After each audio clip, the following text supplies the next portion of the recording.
Well, it's lovely to be out on such a sunny evening in Edinburgh, but it's a shame that we have to be out tonight protesting against the two-child cap and the rate clause. Well more than a year since Alison, my colleague at Westminster, first spotted it in the small print of a Tory budget. I'm very glad to see such a huge demonstration today and so many people still coming along 1 year after the rate clause came into force to show their opposition to this vile and despicable policy. The UK government have never been able to justify this policy, and we saw that this week with Esther McVeigh's pathetic attempts to say that the rate clause was somehow double support for women and that gives them some kind of chance to talk about the most appalling and disturbing experience of their life.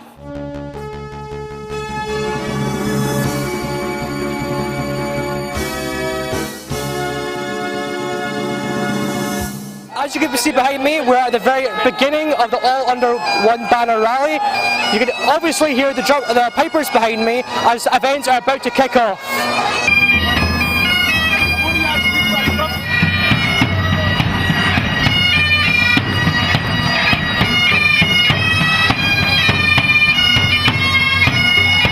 It's time to aim high, look resolutely outwards, and never, ever accept second best. Above all, it's time to believe that we can. We can build that better country we know is possible. And friends, we will. If you enjoy watching our programmes, please help us to be Scotland's independent broadcaster by signing up to become a Broadcasting Scotland supporter.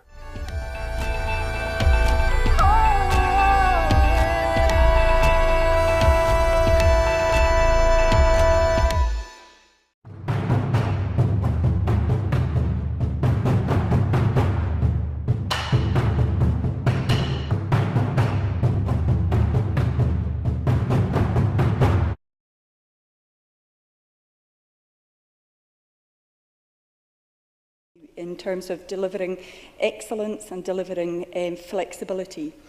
Our new provider neutral funding follows the child model, which we're working towards in 2020, will provide private and third sector settings, including childminders, more opportunities to participate in the expansion. And as well as that will be underpinned by a national standard which ensures quality. We're also simplifying the process, making it much more proportionate in terms of bureaucracy than it is at the moment. And we are about to embark on a programme of communication to parents so that parents are absolutely sure that they are able to choose any provider to deliver this early learning and childcare. Gillian Martin. Thank you, Presiding Officer. Can the Minister confirm that nurseries in Scotland are exempt from paying business rates under a scheme introduced by this SNP government, yet those in England are not under the Tories, and this greatly supports the private nursery sector? Minister. Yes, absolutely. On the 1st of April 2018, we introduced a new 100% rate relief for private properties which are wholly or mainly used as day nurseries. And we estimate that that relief will remove the burden of rates from up to 500 businesses. That relief will run for a period of 3 years. And I can also confirm that this is contrary to the situation in England, where nurseries are not exempt from business relief. You're quite right to say that in Scotland we recognise that our partner providers will be crucial to the successful delivery of this policy. And I gather that the National Day Nursery Association and the Federation of Small Businesses are both campaigning down south to urge the UK government to follow our example in Scotland. And Mary Fee. Thank you, Presiding Officer. Can the Minister give an update on the size of the early learning and childcare workforce? Minister. I certainly can. As you know, we have been running a recruitment programme for a number of years, and we have already recruited several thousand new entrants. We've been running a campaign to increase the number of places for apprentices, to increase the places at college, to increase the numbers of places at university.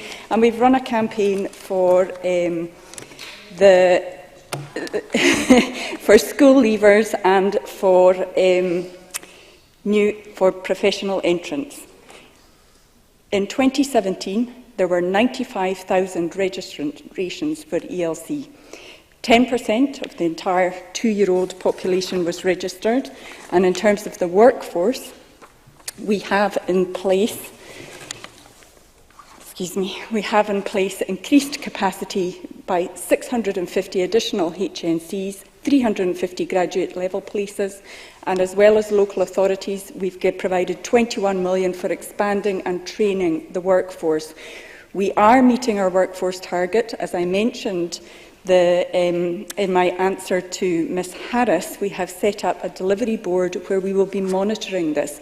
Our first meeting is on the 31st of October, and we will be monitoring monthly at that meeting just exactly how many staff there are in place. Thank you very much. I forgot to remind members earlier, but that was a good example. Just keep all answers and questions nice and succinct. And from the chair, I will not interrupt any members asking questions. Question number 2, Peter Chapman. Thank you, Presiding Officer. To ask the Scottish Government what it is doing to encourage universities in the North East to provide PGCE qualifications in technical subjects. Minister Richard Lockhead. The University of Aberdeen offers a postgraduate diploma in education for local authority staff, which was developed using Scottish Government funding. That programme is offered in a range of subjects, including technological education. In addition, the University of Highlands and Islands also offers a postgraduate diploma in education as well. And of course, as a new Minister, I am hoping to discuss expansion of this particular provision with universities and local authority partners, always with the caveat that we must maintain the quality of students undertaking teacher education programmes. Peter Chapman. I thank the Minister for that reply. I mean, technical classes in my constituency have decreased or stopped altogether in some schools due to a lack of technical teachers in the area. And Peterhead Academy, for instance, has lost 3 of its 5 technical teachers in the last month, meaning metalwork classes now have ceased in Peterhead Academy. And as pupils are not able to take up the relevant courses at their school to qualify for an apprenticeship, there is a knock-on effect for local engineering businesses. Will the Minister act now to end this cycle, get more teachers trained through local universities and allow young people in the North East to pursue the careers they want? Minister. The member highlights an important subject, and as he knows, the challenge of attracting teachers into STEM and also indeed into courses at our universities and colleges is a challenge not only in Scotland but in many European countries at the current time, and that's why there's a STEM strategy in Scotland at the moment. We are taking a number of actions at the moment to improve teacher recruitment in these challenging subject areas. We support universities in the development of new routes into teaching. We offer bursaries of £20,000 for career changers to do teaching training in certain STEM subjects. We are delivering our teacher recruitment campaign, Teaching Makes People, which of course focuses particularly on STEM and other subjects where the demand at the moment is the greatest. So I can assure the member we are taking a lot of action at the moment. We're always open to new ideas, but this is a very important subject, as the member highlights, that needs to be addressed. Thank you. Question 3, Johann Lamont. To ask the Scottish Government what its response is to the report regarding the experiences of autistic children missing school, not included, not engaged, not involved. Cabinet Secretary John Swinney. President Officer, we welcome the report from Children in Scotland, the National Autistic Society and Scottish Autism into the experiences of children with autism who are missing education. We have a number of interventions underway to try to address the issues that are raised. I want the organisations involved in this survey to have confidence in these measures. I will be meeting with the organisations concerned on the 1st of November to discuss their 9 recommendations and determine what further action is required. Johann Lamont. Can I thank the Cabinet Secretary very much for his response. At the launch of this report, authored, as you have said, by Scottish Autism, National Autistic Society and Children in Scotland, we heard emotional and powerful testimony from parents about unlawful exclusion, lack of specialist staff, lack of training and many other issues, many other ways in which too many young people and their families are being denied the opportunity to learn. And that is, as you have indicated, is experience confirmed by the study research in this report. Will the Cabinet Secretary make a commitment not just to read the report and to meet with the families, which I very much welcome, but will he confirm that he will report back to the Parliament on the 9 calls, which I believe are an essential blueprint to address the problems which families have identified in ensuring that young people achieve their full potential? Cabinet Secretary. I'm very happy to do that. I've looked with great care at the report which has come forward. I've studied all of the recommendations already, and I've mapped that against the interventions the government is already taking. But as I said in my original answer, that's all very well for me to say here. It has to command confidence amongst the individuals and organisations concerned. And I was troubled by the evidence that was marshalled by the report, which is why I will engage with the organisations and why I'll happily come back to Parliament to report on my response to those issues. Emma Harper. Thank you. Students from the North West Community Campus in Dumfries have been temporarily moved to neighbouring schools due to the campus closure. I've had concerned parents contact me about the impact this disruption may have on their child's learning. Can the Cabinet Secretary therefore outline what discussions he has had with Dumfries and Galway Council to ensure that all young people at the schools, particularly those with additional support needs, have adequate support in place to ensure minimal disruption to their learning at this time? Cabinet Secretary. Presiding Officer, it is absolutely vital that the needs of all young people are met within the education system. That's what underpins my approach to the handling of the issue of inclusion. Therefore, the question about the particular requirements of children with additional support needs is very significant in the period of disruption arising out of the North West Community Campus temporary closure. As Ms Harper will know, I have been in touch with Dumfries and Galloway Council to make sure that the needs of all learners are being met. This is a responsibility for the Council, and I assure her of my continuing and ongoing interest in making sure that that is the case. And Oliver Mundell. Thank you, Presiding Officer. To ask the Cabinet Secretary, given that this is the second report that highlights the widespread use of unlawful exclusions, whether or not the Government will urgently investigate these claims and work out just how widespread this problem is and what action, if the reports are confirmed, will be taken. Thank you. Cabinet Secretary. I think that the essential thing is to recognise that the strategic guidance the Government has given in this area directly contradicts the practice that is recounted in this report. So the Government's position is that the experience that's been recounted in this report should not be happening, and that young people should be included in education with proper support. So I want to make sure that we properly explore all of the concerns that are raised in this report, that we engage with the organisations concerned. If we need to strengthen guidance, we will strengthen guidance. If we need to investigate practice, we will investigate practice. But what I want to make sure is that we properly and fully understand all of the issues, and crucially that we take into account the steps the Government has already taken to strengthen practice to try to overcome these issues.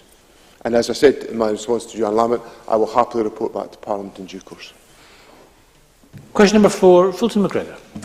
Thank you, Presiding Officer. To ask the Scottish Government what it is doing to encourage outdoor learning in preschool and early years primary settings. Minister Marie Todd. The significant expansion of funding in early learning and childcare provides an opportunity to define the type of experience we offer children during their early years. As part of this, we are supporting 8 local authorities across Scotland to develop and increase access to the outdoors as a focus of the expansion. Outdoor play and early learning is embedded within the Curriculum for Excellence within the theme of Learning for Sustainability.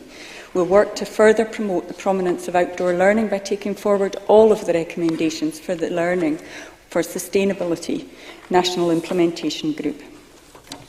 Fulton MacGregor. I thank the Minister for that response, and I welcome the increase in focus on outdoor learning. My own child is at nursery, and as part of his weekly curriculum includes a forest school, which is of huge educational value to him. Can the Minister outline what is being done to further encourage play-based outdoor and in general learning in early primary years? Minister.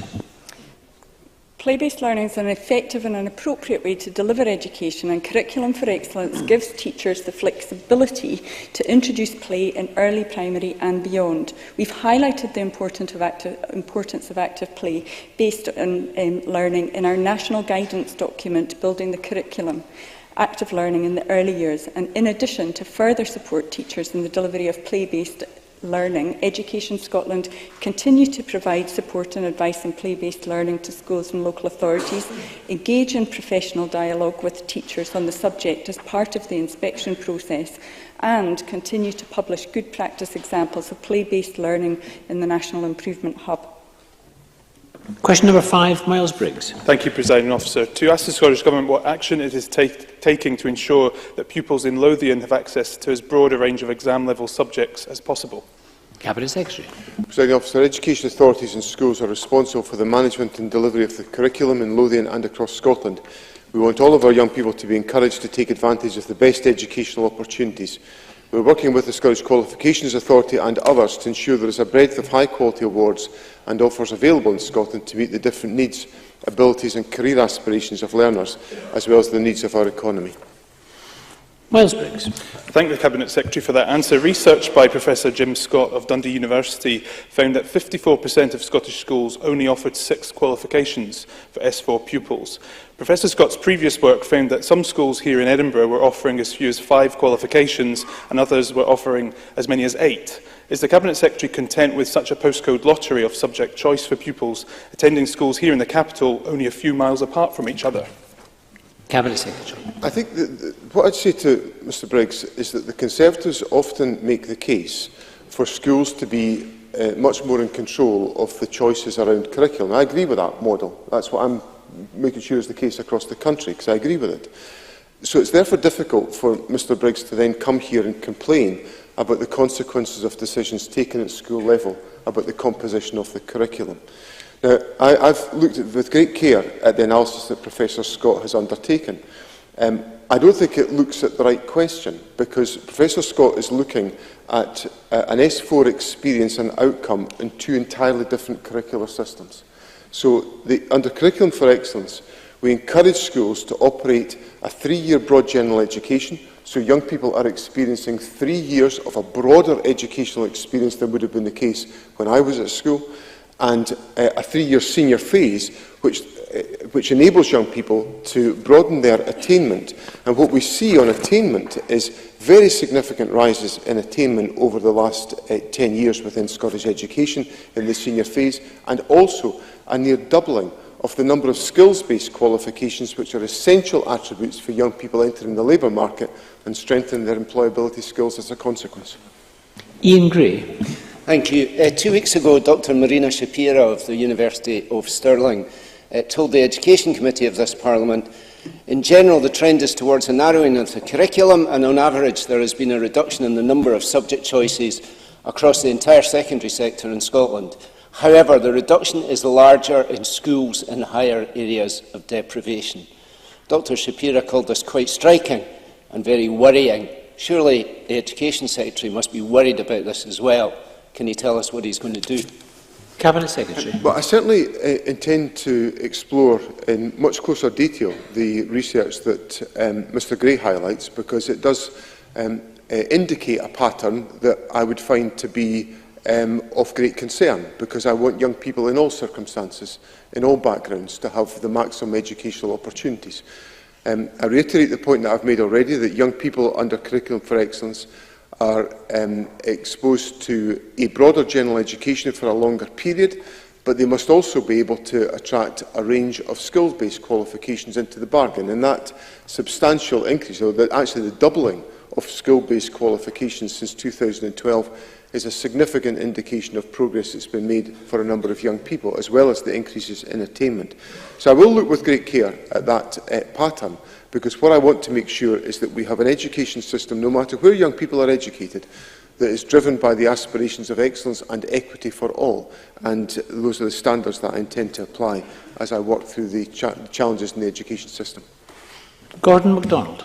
Thank you, Presiding Officer. Can the Cabinet Secretary confirm that the vast majority of pupils now stay on to S6, that the proportion of pupils getting passes at higher level has in fact increased since changes to the senior phase were introduced, and that, crucially, universities will look at qualifications gained when a young person leaves school when considering applications? Cabinet Secretary. On the detail of Mr MacDonald's point, in 2007, 44% of pupils in school in S3 stayed on to S6. By 2017, that figure was 62%, an 18% increase. We've seen at higher level a 10 percentage point increase between 2009-10 and 2016-17 in the proportion of pupils getting passes at higher level or better. which is my point on the strengthening of attainment. And when it comes to the overall attainment of young people, universities and employers and colleges will be looking at the range of qualifications that young people are achieving across the whole of the senior phase. That is why it's important to look at national qualifications, why we also need to look at skills-based qualifications, and why they need to be looked at not in abstract to S4, but in the totality of the senior phase. Question number 6, Gillian Martin. Thank you, Presiding Officer. To ask the Scottish Government what it's doing to ensure that school pupils have a high standard of literacy. Cabinet Secretary. Presiding Officer, literacy is at the heart of Curriculum for Excellence alongside numeracy and health and wellbeing. We are supporting high standards, including through initiatives like the First Minister's Reading Challenge and the School Library Strategy. We're investing £750 million during this Parliament towards closing the poverty-related attainment gap, with many local authorities and schools choosing to use this funding to improve literacy. Education Scotland is supporting continued improvement in standards through inspection and ongoing work with schools, local authorities and regional improvement collaboratives. Its National Improvement Hub hosts resources supporting literacy and English teaching. Gillian Martin. I thank the Cabinet Secretary for that answer. The 2015 report, Improving Schools in Scotland, an OECD perspective, the OECD argued for a more coherent approach to using data across the school system in order to drive improvement. How is the Government acting specifically on that OECD recommendation? Cabinet Secretary. The Government's direct response to that has been to establish the National Improvement Framework, which provides much greater focus in the steps that are required to improve performance within the education system. Within that, we obviously have established new mechanisms for gathering data on teacher professional judgment on the performance of young people throughout the broad general education. And they are, of course, those judgments are, of course, informed by many factors of data, not least the new Scottish National Standardised Assessments. We are also putting in place a range of measures to support the comparability of schools, to aid with the improvement journey, and also to support self-evaluation for improvement within the school system. Neil Findlay. Teaching in schools, literacy levels were greatly improved by the work of some very skilled classroom assistants and teachers who had time to spend with children who needed help. So, will increasing class sizes and reducing the number of classroom assistants improve literacy levels, or will it have the opposite effect? Cabinet Secretary.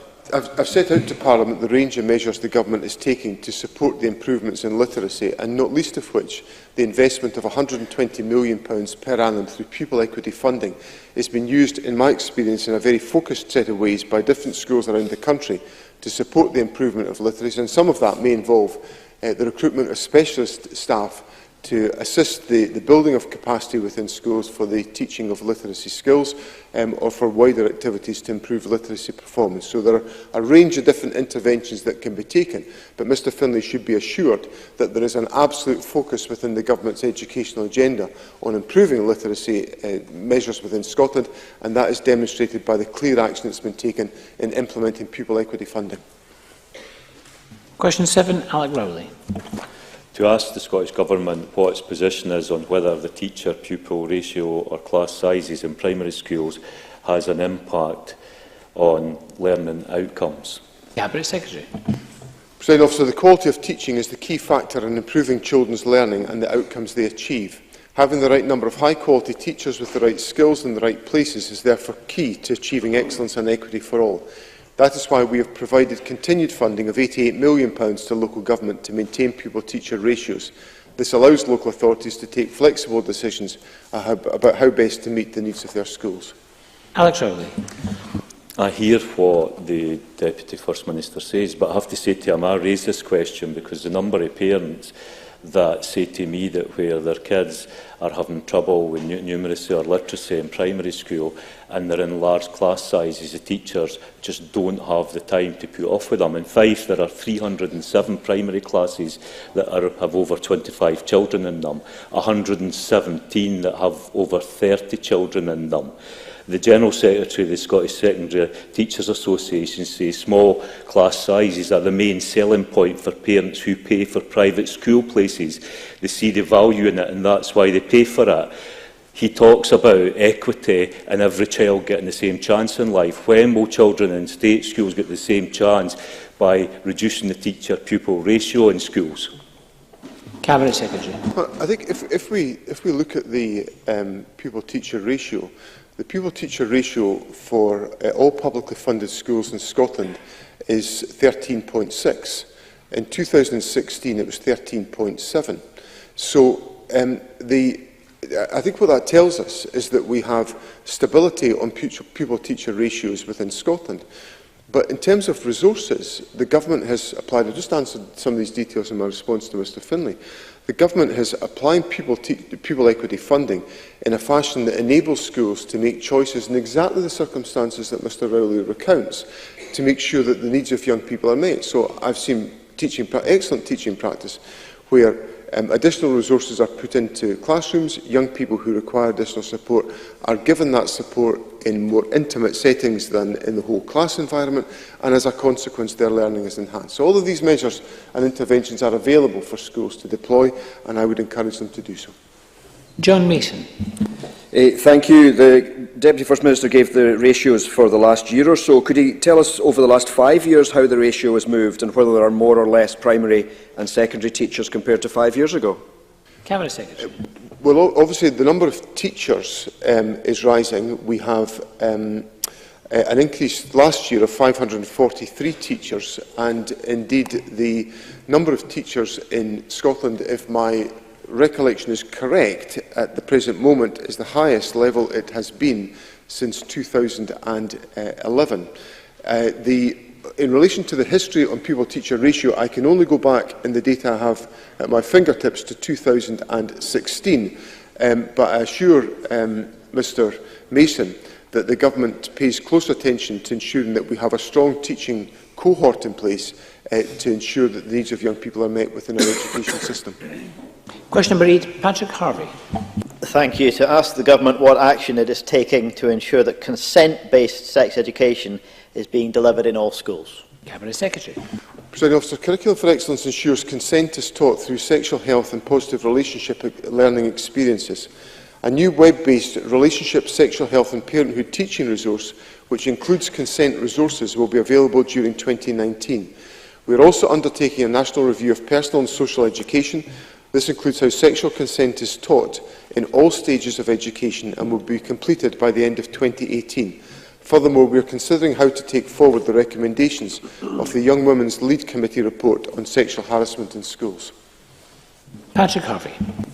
Thank you. I do recognise that there is work underway on this area, but the reality at the moment is that nothing is ensuring that young people get access to this education. Is the Cabinet Secretary aware of recent research and surveys that have shown, for example, that across the UK, a majority of adults believe that once they've reached the point of getting undressed with a partner, it's no longer okay to withdraw consent? And there's no evidence to suggest that's less of a problem in Scotland.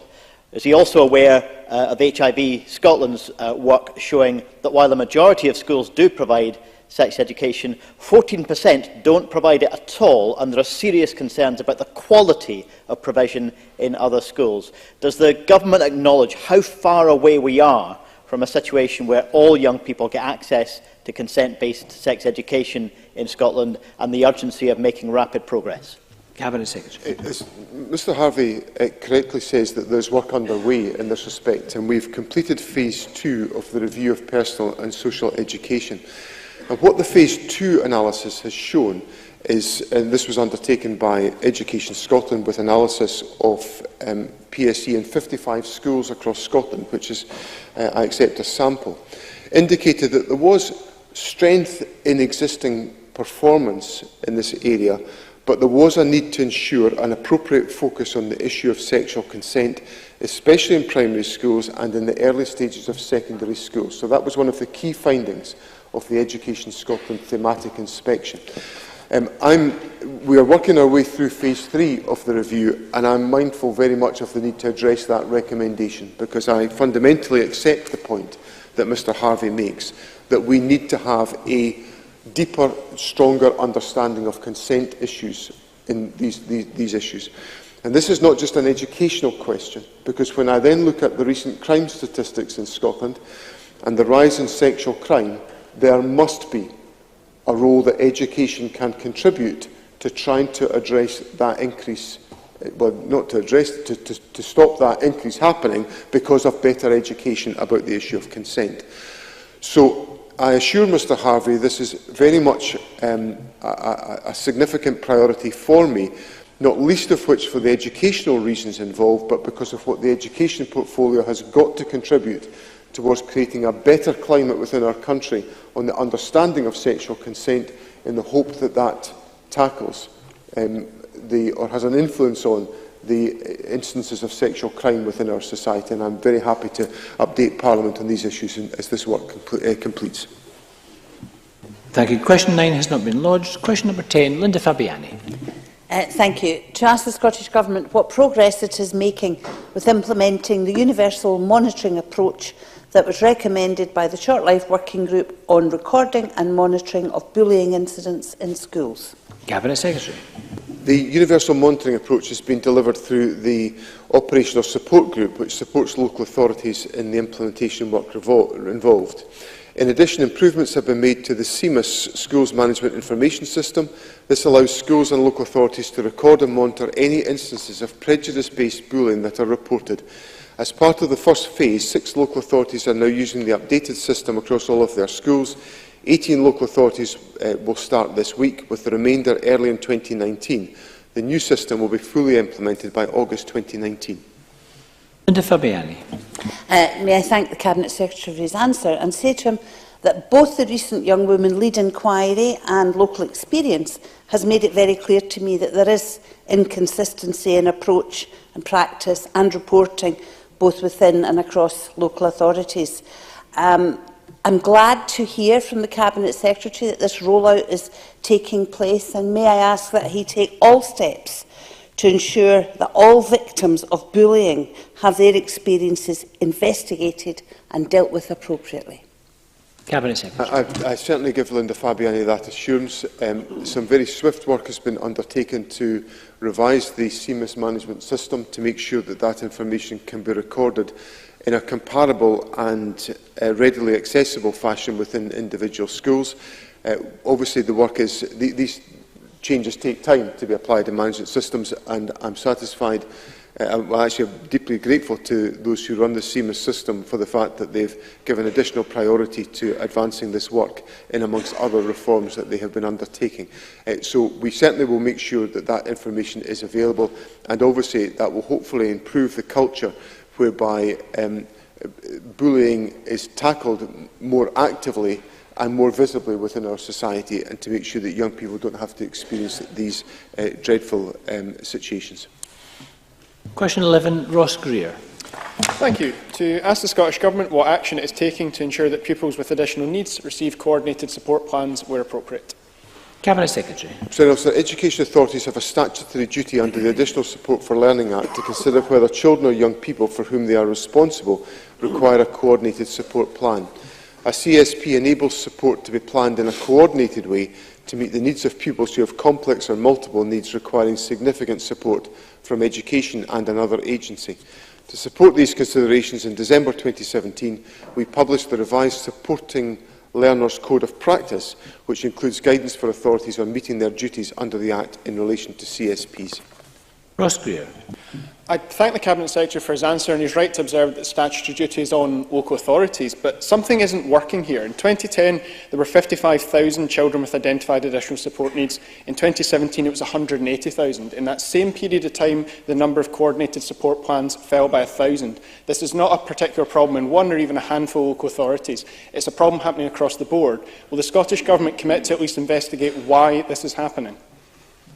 Cabinet Secretary. I'll certainly happily look at the detail that Mr Greer has put on the record.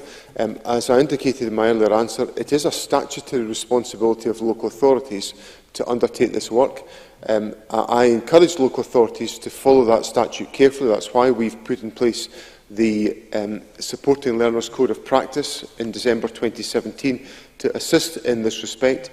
And it's important that local authorities realise that the statutory issues involved can be considered in a tribunal scenario, which I'm not advocating or encouraging, because I think tribunal situations can be enormously stressful, or the run-up to tribunals can be enormously stressful for individual families that are concerned about these issues. And it's important that the needs of every young person are met within our system under the Gurfight principles, and that local authorities act proactively to meet the needs of young people. And if that includes producing a coordinated support plan, that's exactly what they should do. Rona Mackay. Thank you, Presiding Officer. Can the Cabinet Secretary confirm whether education authorities have increased or decreased funding for additional support needs, and if attainment for pupils with additional support needs is increasing? We are seeing an increase in the attainment of young people with additional support needs. We have seen very encouraging data of that performance over a number of years, and obviously that is supported by the further steps that we're taking. In 2017, there were 13,763 support staff supporting pupils with additional support needs in schools, and that was an increase from the figure in the previous year of 12,891. Question 12, Claudia Beamish. Thank you, Presiding Officer. To ask the Scottish Government what assessment it is making of the development of initial and transferable skills to support a net zero emissions economy. Minister Jamie Hepburn. Skills Development Scotland undertakes sectoral planning which supports assessment of current and future skills needs. In addition, we're establishing a Just Transition Commission to advise ministers on the move to a low-carbon economy. I anticipate that analysis of current and future labour requirements, including skills, will form part of its considerations. Claudia Beamish. I thank the Minister for that answer. And in my region of South Scotland, there are fantastic opportunities for people who want valuable and forward-facing skills, be it full or part-time education, or to upskill while on the job. Ayrshire College has a full-time course for electrical engineering with renewables, and Dumfries and Galloway College has a day-release course for solar thermal domestic water systems. How can the Scottish Government be sure that they are coordinating these, and will there be an audit of what is there already in order to ensure that what's available across the country can suit all needs? And can the Minister now also give an update on the Energy Skills Partnership? Thank you. Minister. Well, what Claudia Beamish has set out there is, to me, a demonstration of the responsiveness of our college sector responding to the demands of the local economy, in this instance, in terms of the transition towards a low-carbon economy. What we, as I've set out in the initial answer, Skills Development Scotland has the critical role in terms of planning that out, working with others to ensure that we can deliver on that. That is the way we always move forward. In terms of across the board, I am aware of a range of other activity that's taking place to support the transition to a low-carbon economy. We've set out skills requirements in the Circular Economy Strategy, Manufacturing Action Plan, the Switched On Scotland Action Plan as well. So she can be assured that we give this the utmost priority and will continue to do so. Number 13, Bill Bowman. Ask the Scottish Government how many part-time course places have been lost at Dundee and Angus College since 2009-10. Richard Lockhead. In the academic year 2016-17, there were 13,879 part-time enrolments at Dundee and Angus College. In 2009-10, there were 29,952 part-time enrolments. This is due to the deprioritisation of short courses by the Scottish Funding Council, which did not lead to employment or progression.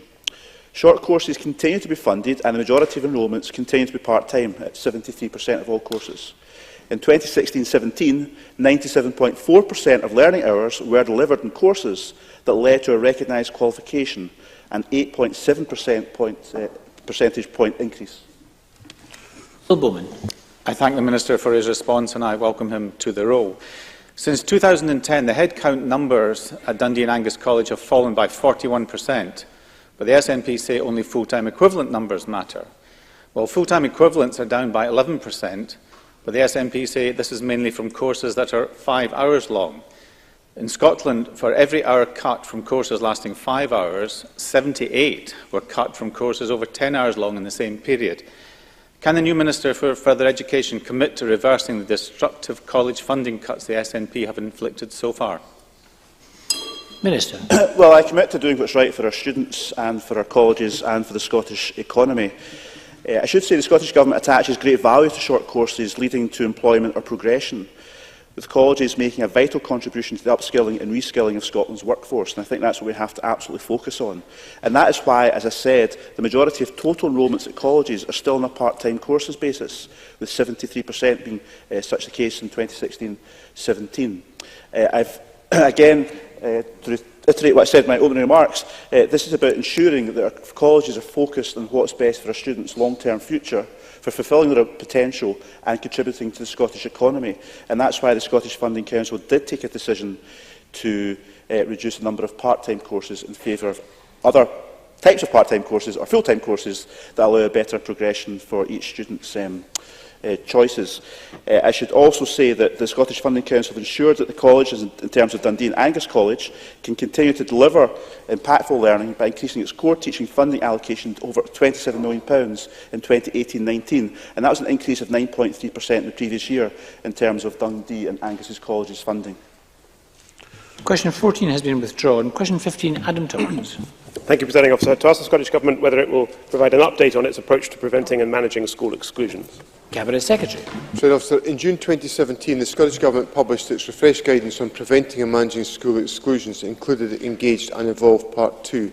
Since then, the Scottish Government has held a number of engagement sessions with over 400 stakeholders across Scotland to support its implementation. Education authorities are responsible for developing their own policies on exclusion, taking this guidance into account. Exclusions have continued to fall, and the number of exclusions is less than half the comparable figure from 2006-07. Adam Tompkins. Thank the Cabinet Secretary for that answer, but he will know that the number of school exclusions for physical assaults involving weapons has risen to a 5-year high. So can I ask what measures he is taking to reduce unacceptable levels of violence against pupils and staff in Scotland's schools? Cabinet Secretary. This work is actively explored by the Scottish Advisory Group on Relationships and Behaviour in Schools, SAGRABUS, which has looked in great detail at the issue of the implications of particular behaviours in our schools and also the dangers associated with the carrying of weapons. The guidance that I talked about was the subject of extensive consultation and dialogue with that group and with many stakeholders. And we work very hard in these areas to ensure that we get to agreed ways of proceeding that command confidence across the education system. And I'm confident that the guidance that we issued last year carries that confidence. What the Government is focused on is making sure that our schools are safe and supportive places of learning, where young people are included, and as a consequence of that, we've seen significant reductions in the level of exclusions and the purposeful involvement of young people in their learning as part of the education system. Thank you very much. That concludes portfolio questions.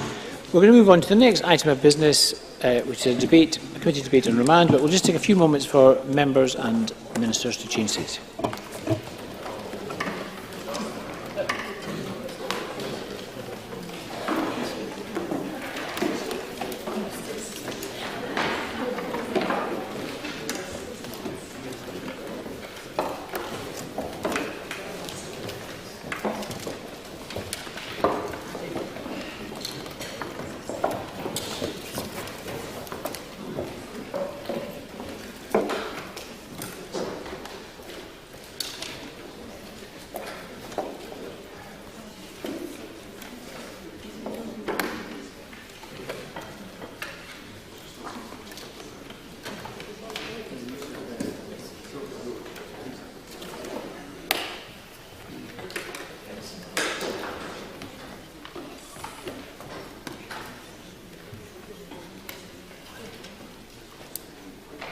Thank you.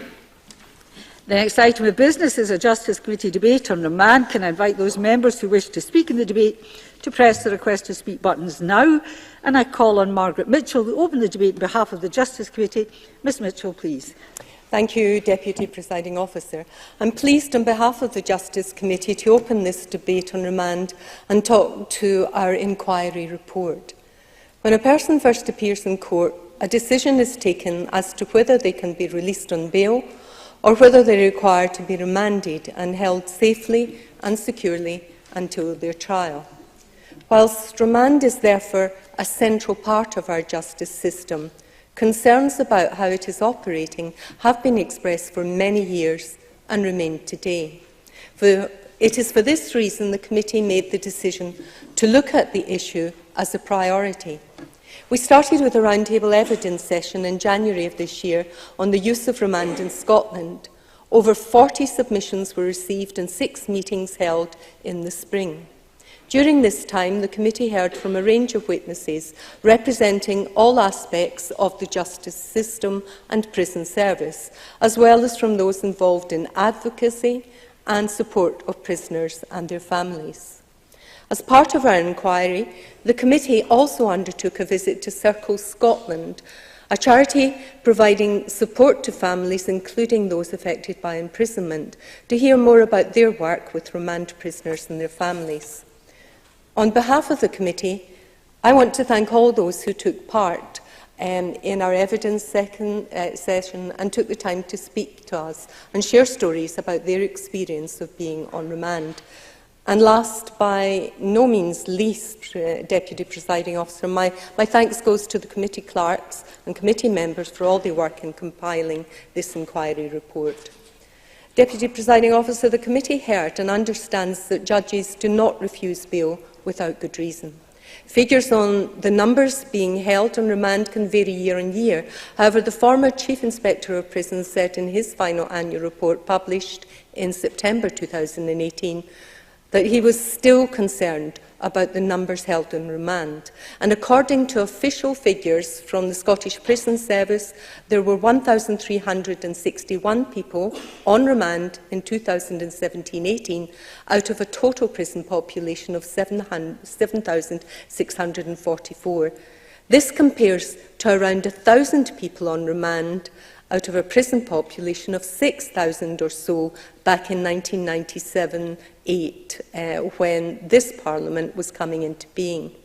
And in terms of women prisoners, around 90 prisoners on remand out of 370 is the figure now, which compares with 50 out of 200 or so way back in 2000 and 2001.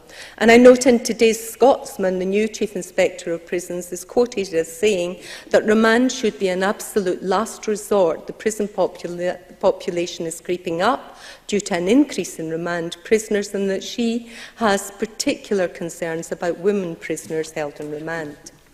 We therefore believe that to make any difference in the numbers, the reason why judges decide to remand people have to be better understood. Currently, information is not recorded consistently or in a way that allows for more meaningful analysis of the reasons why remand is being used. And it's not possible, for example, to determine if remand numbers are artificially high. This is because they include figures of the same individual being remanded several times, as opposed to different individuals being remanded. The committee therefore recommends that the Scottish Government works with the Scottish Courts and Tribunal Service to look at options for capturing data in a systematic manner. This could include the use of a pro forma on reasons for granting or refusing bail. We therefore ask the Minister to comment this afternoon on this recommendation and the Scottish Government's willingness to implement it in order to gain a better understanding as to why people are being remanded in custody. The Criminal Procedure Scotland Act 1995 sets out the rules the court must follow when making decisions on bail. These include any substantial risk that the prisoner might not appear in court, might commit a further offence, or interfere with witnesses. Here, David Strang, the former HMI Chief Inspector of Prisons for Scotland, wrote, "In some cases it appears that remand is used as a heavy-handed way to ensure that the accused attends court for their trial. Clearly, a failure to appear in court often has severe consequences for an individual. However, the committee considers that further steps could be taken to improve the way the courts keep in touch with those required to attend hearings. It notes that text messages are already used to remind witnesses to attend court, and considers that A similar system could be piloted for accused, many of whom are categorised as having chaotic lives, to see if this reduced the use of remand because of a risk of failure to attend. The committee considered this is a cost-effective way to address the problem and welcomes the Scottish Government's response that it has sought the views of the Scottish Courts Tribunal Service as to whether this would be possible, and we look forward to the promised updates. In terms of the experience of remand prisoners, various witnesses told us that many of these individuals can be categorised as having chaotic lives, and whilst the average period of remand is just over 3 weeks, this relatively short remand time can then cause a disproportionately serious long-term disruption to housing, benefits, employment, relationships and health. The committee was also told that this time on remand is largely unproductive, with few services available to remand prisoners or opportunities to engage in any rehabilitative services.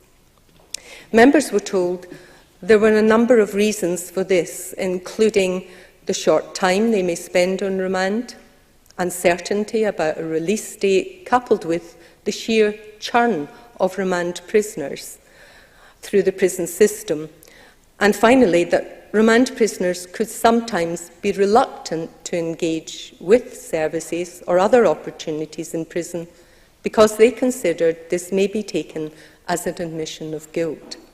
Furthermore, the statutory obligations which require services to be provided to the longer-term convicted prisoners can limit the resources available for remand prisoners. The committee recognises the difficulties, but considers that more can be done to ensure remand prisoners' needs are assessed and that they are offered the support and opportunity to engage in purposeful activity. The committee has therefore included this issue in its budget scrutiny. During the inquiry, the committee heard concerns about the negative effect of remand on an individual's physical and mental health. We heard about the barriers these prisoners may face merely trying to obtain their medication or continuing with the services which they had accessed in the community. Reasons given for this are that community health records may not follow prisoners into custody. Thus, delays or breaks in treatment can result. And in addition to this, medication is routinely removed from prisoners on their entry into prison. The committee asks the Scottish Government and the NHS to respond to these concerns and to put procedures in place to address these problems. The committee also heard that communication between local health boards and the prison service varies and is in effect a postcode lottery. The committee welcomes the indication that steps are being taken to address barriers to information sharing and asks the Scottish Government to provide full details and timescales of the work to be undertaken. Deputy Presiding Officer, in 2008, a report by the Scottish Prisons Commission, chaired by Henry McLeish, stated prison options should include establishing community-based accommodation to tackle the issue of having no abode, resulting in a refusal of bail. 10 years later, the Justice Committee heard that this issue has not been resolved. For example, Professor Hutton undertook a small-scale study of 60 cases within a sheriff court in 2016. He found that in 5 cases, only a single reason was given for remand. 3 of these were no fixed abode. In 2012, the Commission on Women's Offenders, chaired by Damien Eilish Angelini, found that 70% of women who are remanded in custody do not ultimately receive a custodial sentence. The Commission recommended Bail supervision be available across the country with mentoring, supported accommodation and access to community justice centres for women. The Scottish Government should further examine the potential of electronic monitoring as a condition of bail, and that there should be improved awareness of alternatives to remand among those dealing with alleged offenders. At the time, the Scottish Government's response to the consultation accepted all three of the above recommendations. That was 6 years ago. The committee hopes that this inquiry will now make these recommendations a reality. So in conclusion, Deputy Presiding Officer, the committee hopes that despite the varied and complex factors affecting the level of remand in Scotland, its inquiry findings and recommendations will not be ignored, but will instead help make positive changes and improvements to how remand works in Scotland today. Thank you very much, Ms Mitchell. I call on Ash Denham to open for the Government. Minister. Thank you. To have this opportunity to contribute to today's debate on the issue of remand in Scotland following the Justice Committee's inquiry into the use of remand. And let me first begin by thanking the Justice Committee for its consideration of this matter and the huge amount of work that has gone into it. I'd like to express my thanks to all of those who gave evidence either in person or in writing, and I'd also like to thank the convener for her very thoughtful speech on the matter this afternoon. Remand is a complex issue, and I welcome the priority given to issues relating to the use of remand in Scotland through the inquiry. Between 2008-9 and 2017-18, the total remand population fell by 19%, from 1,679 to 1,361, and that is a very important context for the overall debate. And it's unfortunate that a news release issued yesterday by the Labour Party misrepresents some of the data on the remand population. Obviously, there can be wide fluctuations at different times of the year, so highlighting a December figure against an August figure, as happened yesterday, is unfortunately not at all helpful and is actually, in this case, quite misleading. The truth is that the average remand population, which is by far the best way to assess the levels of remand. Excuse me a minute, could I just say to members, if you want to make some points, could you just intervene? It's much handier and it's on the OR. Thank you. The best way to assess levels of remand, the figures that we use, have shown that they have gone down in each of the last 3 years, from 1,525 in 2015-16 to 1,361 in 2017-18. Despite this, I accept the overall conclusion of the committee that the proportion of remand prisoners compared to the total prison population continues to be high, especially in relation to female prisoners. The committee took evidence from a number of key stakeholders to explore the issues in depth and look at how these issues could potentially be resolved. In its report, the committee notes a number of issues which it considers to be key when looking at remand, and this includes the use of remand, the data on the reasons for remand, and the impact that a period of remand can have on an individual. Reducing the use of remand and alternatives to remand and the role of the third sector were also key issues for the committee. And I agree with the committee's conclusion that remand has the same negative impact on people held in custody as short-term prison sentences, and this is consistent with the available evidence.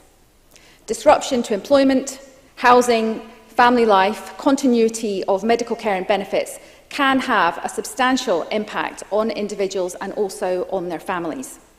And I welcome the consideration given to these issues and the recommendations to address the level of remand and ways to better support the numbers of people held on remand. Presiding Officer, it's important to remind ourselves that decisions on whether to remand a person in custody or to release them on bail are always made by the court based on the full facts and circumstances of a case and within the legal framework that is provided by this Parliament. That legal framework creates a presumption in favour of bail in the vast majority of cases. But it does list a number of grounds that may be relevant when the court is deciding whether to refuse bail, such as risks to public safety and also risks of absconding. The report published and the recommendations made, of course, need to be considered and assessed within this context. And I note that there is no suggestion that the legal framework be adjusted in the report. I don't think anyone would disagree that remand will always be necessary for some people accused of an offence. The question is whether there are further steps that can be taken to help those either given bail or who could be given bail if there was additional support for them in the community. The committee made a number of recommendations to address the level of remand, along with suggestions in ways in which the numbers of people held in remand could be better supported. The Scottish Government's response to the committee report was issued on the 23rd of August, and our commitments in programme... I will. David Stewart. I thank the Minister for giving way. Would the Minister share my view that those with mental health conditions are particularly at risk in remand, particularly if their medication is discontinued, albeit for a brief period? Minister. Those that are taken into remand with medications, obviously they're assessed at the time that they're taken in, but I would agree with the member that there is potential for some risk to them, and they are obviously supported in that where possible. Presiding Officer, revised national guidance on bail supervision schemes will be issued to local authorities, and we will be exploring with COSLA the possibility of providing funding to radically increase the uptake of supervised bail and support to help ensure that services can be accessed across Scotland. This provision would be in addition to those supervised and supported bail programmes that are already funded through the grant funding formula to local authority, criminal justice, social work services and the targeted funding for women's services. The Scottish Government's response to the report of the committee was developed in dialogue with justice partners, including the Scottish Prison Service and the Scottish Courts and Tribunal Service, and sets out action across a number of areas. And of course, we are open to further engagement, and today's debate provides a welcome opportunity to hear views across the Chamber, including members of the committee. As we acknowledge in the report, the issues that are faced by those on remand go beyond justice, and the work that we will be carrying out stretches across portfolios, including health, housing and social security.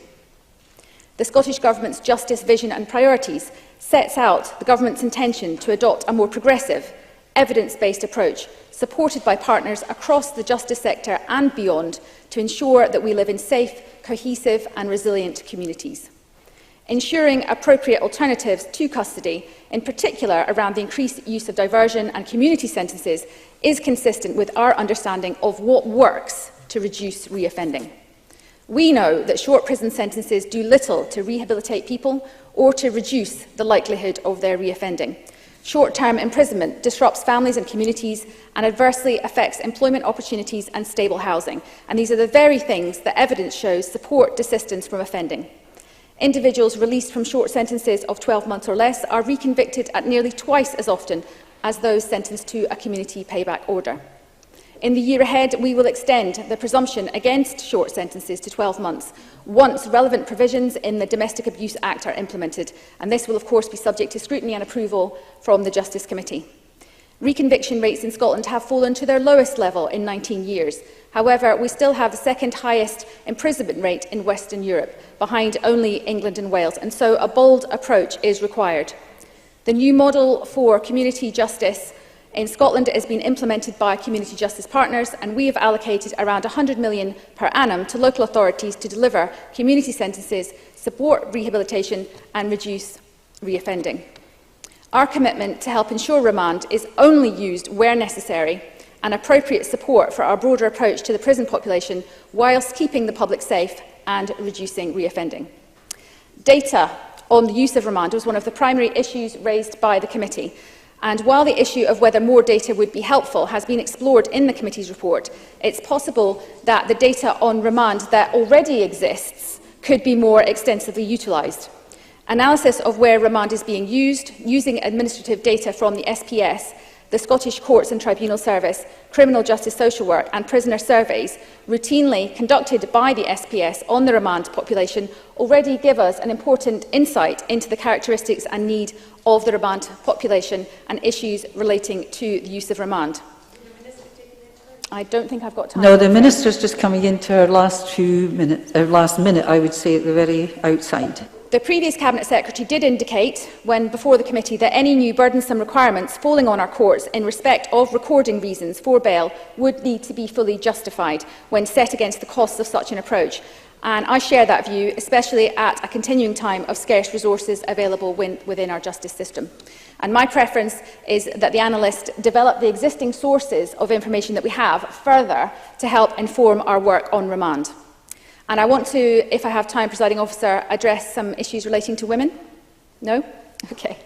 I look forward to the debate. And Minister, you have time in your summing up. You've had an extra I will. minute and a half. I'll address that in my summing up. Thank you, Presiding Officer. Thank you. I call on Liam Kerr to open for the Conservatives. Mr Kerr, please. Thank you, Presiding Officer. And just for full transparency, I refer the members to my register of interest as a currently practising solicitor. So I'm pleased to have the opportunity to open for the Scottish Conservatives in this debate on the Justice Committee's report and remand and introduce some of the themes that I'm looking forward to hearing about more this afternoon. Credit goes to the clerks for its production, but also to the witnesses for what was a fascinating and highly informative inquiry. The first major learning, which I think bears restating, is that we should be wary of bracketing those remanded with those convicted. The remand prisoner, at least as far as the report uses the term, has not been found guilty of a crime. Rather, he is accused, but kept in custody prior to trial. And he holds that status because a sentencer has decided, based on statutory criteria, that remand rather than bail is appropriate. So I think it is important, particularly where we seek solutions to the fact that around 1/5 of the prison population are on remand, that we do not rush to equate those remanded with short-term prisoners in particular. And it is important that we look at why we remand because of the impact of being remanded. The average time spent on remand is around 25 days. David Strang, the HM Inspector of Prisons, told the committee that it can be disorientating, unsettling and stressful. Those remanded may face barriers to obtaining medication or continuing services they access in the community. Housing or employment may be disrupted. Furthermore, last weekend I visited HMP Grampian with families outside who contributed to this report.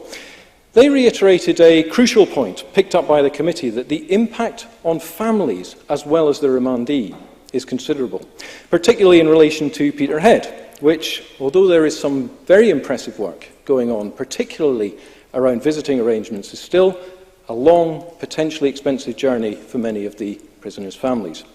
So it is vital that the decision to remand is not taken lightly, and this is the key point I wish to make today. The decision to remand is a difficult one. It is a decision made at the start of the process, when someone who is accused is brought before a court and the sentencer must decide whether to release the accused on bail. Now, according to the law, bail is to be granted unless the court decides that the public interest warrants remand, and there is a substantial risk that granting bail will lead to issues such as non-appearances or obstruction of the course of justice. The court will also have regard to matters including the nature of the offence, the likely punishment if convicted, and so on. So it's not a straightforward process in which a capricious judge takes one look at the accused and decides to remand. On the contrary, as Sheriff Liddle told us, judges are not eager to remand people. Well, of course they're not. They are more aware than perhaps any of us of the issues and the impacts set out in this report.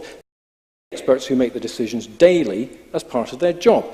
And their decisions, according to Sheriff Liddle, are made based on adequate information provided variously by the prosecution, the defence and the criminal justice social work, whose decisions, according to the Edinburgh Bar Association, are well justified, and it is difficult to suggest that they are made in error. Yet, according to the statistics, there is no significant difference in numbers being remanded over the last 10 years. They feel uncomfortably high. But we cannot yet say they are inappropriately high. We cannot make that legitimate value judgment because there isn't the data to know why bail is being refused, to know which of the criteria have proved definitive in a particular case. Because reasons for refusal of bail are not recorded or collected in a way that allows for meaningful analysis. And without knowing why people are being remanded, it is wrong to conclude, as the then Justice Secretary did, that there is inappropriate use of remand. Maybe there is, But absent the data, we cannot say.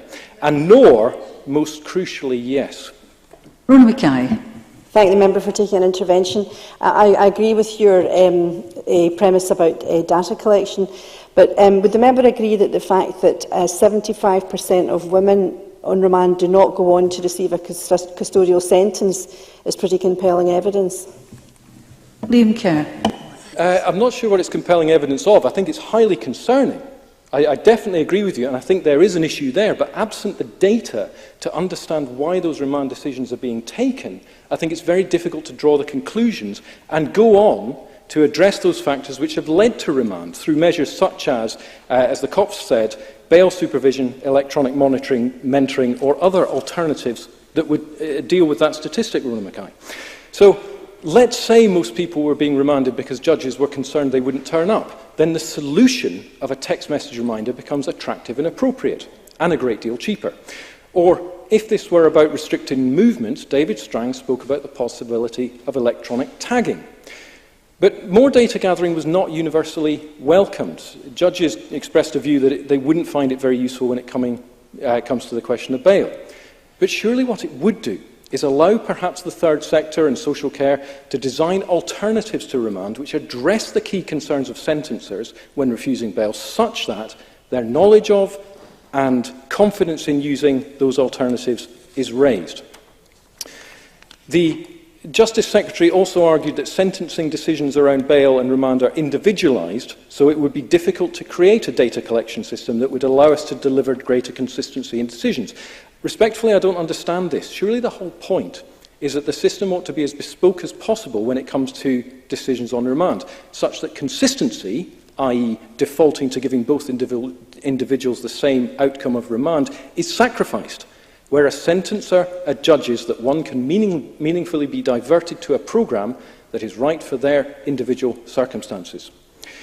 It was suggested that additional capturing of data would increase demand on court resources and place extra pressure on clerks. Well, no doubt, but the Law Society tells us that there are significant cost savings to be made by utilisation of alternatives to remand, of between £2 and £13 million over 3 years. The Minister asked for justification for shifting that resource. I think it's right there. So I do not dispute the significant pressures on courts at present and the staff, but if we are realising such savings in the remand system through adequate data capture, surely we can employ those savings elsewhere. So I commend this report to the Chamber, but particularly conclusion 66 on page 18, which states information is not recorded consistently or in a way that allows for any meaningful analysis. And then it says to make any difference in the numbers, the reasons why judges decide to remand people in custody have to be better understood.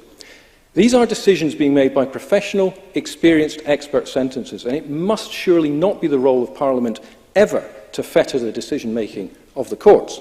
There will always be people who need to be remanded for public safety and other reasons, so let's use appropriate data capture to ensure that those who are remanded need to be remanded, whilst ensuring that those who should not be, who remember have never been convicted of a crime, do not have their liberty curtailed and all the negative consequences that follow simply for want of an alternative. Thank you. Thank you. I should say to members and openers that, wait for it, I can be a little light touch about time, so don't look anxious, because I'll let you know if I think you're not getting any more time to it. So that goes for speakers in the open debate tone, and don't interpret that as being over-generous, but you will be warned by me, by the pen, if I'm leading you to come to a conclusion. That said, Mr Johnson, it's your turn now. Please, opening for Labour. Duly noted, Presiding Officer. This is an important debate because it gives us an opportunity to talk about prison. Prison is important. Prison is necessary. It provides public protection, and it is our harshest punishment for the most serious of crimes, and it is right that we use it.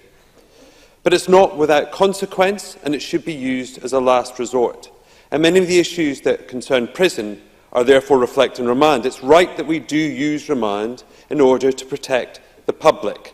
But with both imprisonment in general, but remand in particular, we do have to ask ourselves the question, is its use making the situation better, or is it making it worse? And indeed, I think this is a useful debate because it allows us to explore both remand in particular, but some of the broader issues around prison in general, because remand is both part of the issues that the prison system faces, but it also helps us identify many of the wider issues when we are looking at the many aspects to prison.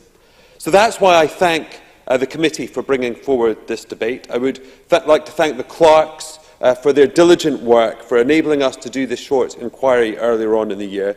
But I'd also like to thank the prison officers and the number of prisons that I visited over the summer, because they do vital work for not very much pay, and they do it with professionalism and with diligence, which I think is truly admirable.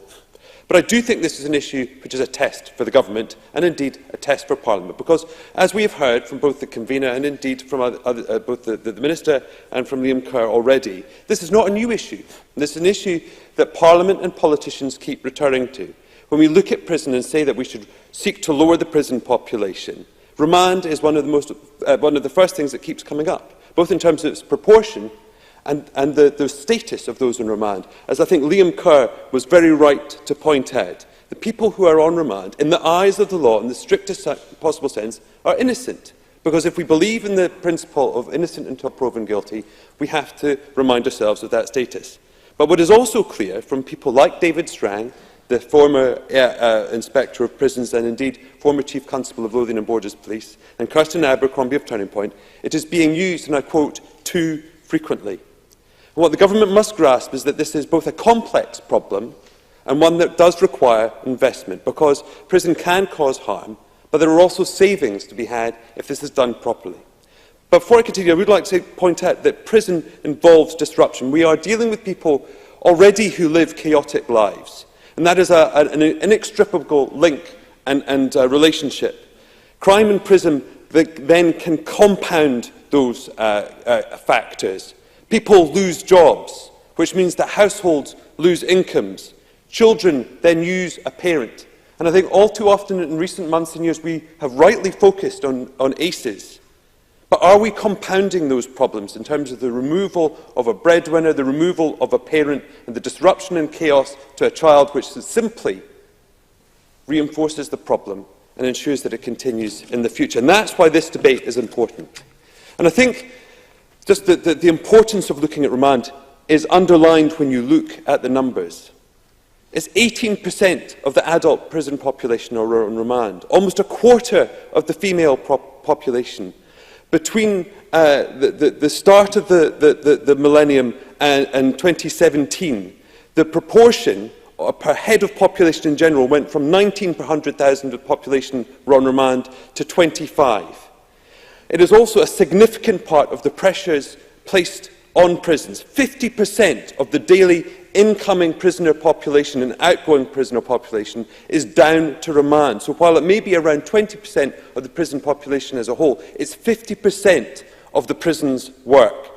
And I note the Minister's remarks about the numbers I released, and I always find it interesting when you release an average figure. Well, of course, that doesn't reflect the accurate figure as it stands today. And if you release a snapshot figure, well, then it's the average you should be looking like. What is beyond doubt is, as of this moment, prison is at a 4-year high. Now, if the government takes the right actions and reduces the prisoner population, reduces the use of remand, I will be the first to congratulate them, but only once that happens. Because the reality is while that may be a snapshot, since the beginning of this year, people across the sector have been talking to me informally, expressing their concern about what they see as a rise in the use of remand. Now, if it reduces, I'll be the first to welcome it. Now, others have rightly pointed... Of course. Stuart Stevens. It's just I seek clarification of what I think I heard you say, that reception of remand prisoners is 50% of prisons' work. Was that intended to mean 50% of reception work? It is. Daniel Johnson, thank you. So for clarity, of the number of prisoners on a daily basis coming into prison, 50% of them will be remand prisoners, if that... And again, in terms of numbers, 71% of people on remand under solemn procedure will go on to receive a custodial sentence. But 43% of people on remand for summary. That means a majority of people on remand under summary procedure will not go on to prison. So my question is this, and this is the most fundamental question. If they do not go on to receive a custodial sentence, what are they doing in prison at all? And the cost of this is huge.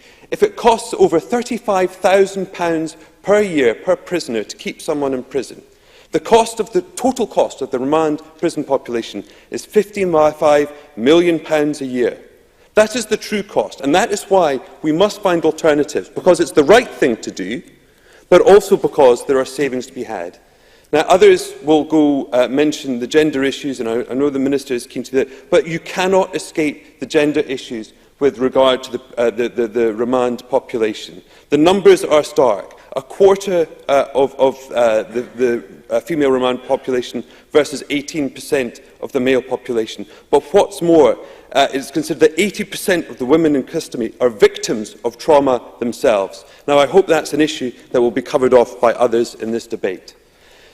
In closing, Presiding Officer, this is not beyond our wit to put this right. There are alternatives, established alternatives. Supervised bail accommodation is a tried method. It's a method that works, and it is cheaper. It costs £2,600 a year versus that almost £36,000 a year to have someone under bail supervision rather than on remand. And while I note the Minister's remarks about looking at that, the reality is, and we heard it yet again yesterday in the Justice Committee, it is the third sector who are largely responsible for delivering supervised bail and bail accommodation. But both the paucity of that funding and the instability of that funding mean that those services are highly unstable, and therefore both those organisations themselves are not able to say with confidence whether they will continue. But also sheriffs and sentencers do not have the confidence that those services that they need as an alternative to remand, they are not confident whether they will be there. And as long as that remains the case, that will continue to be a problem, and remand will continue to be overused. Thank you very much, Deputy Presiding Officer. Thank you, Mr Johnson.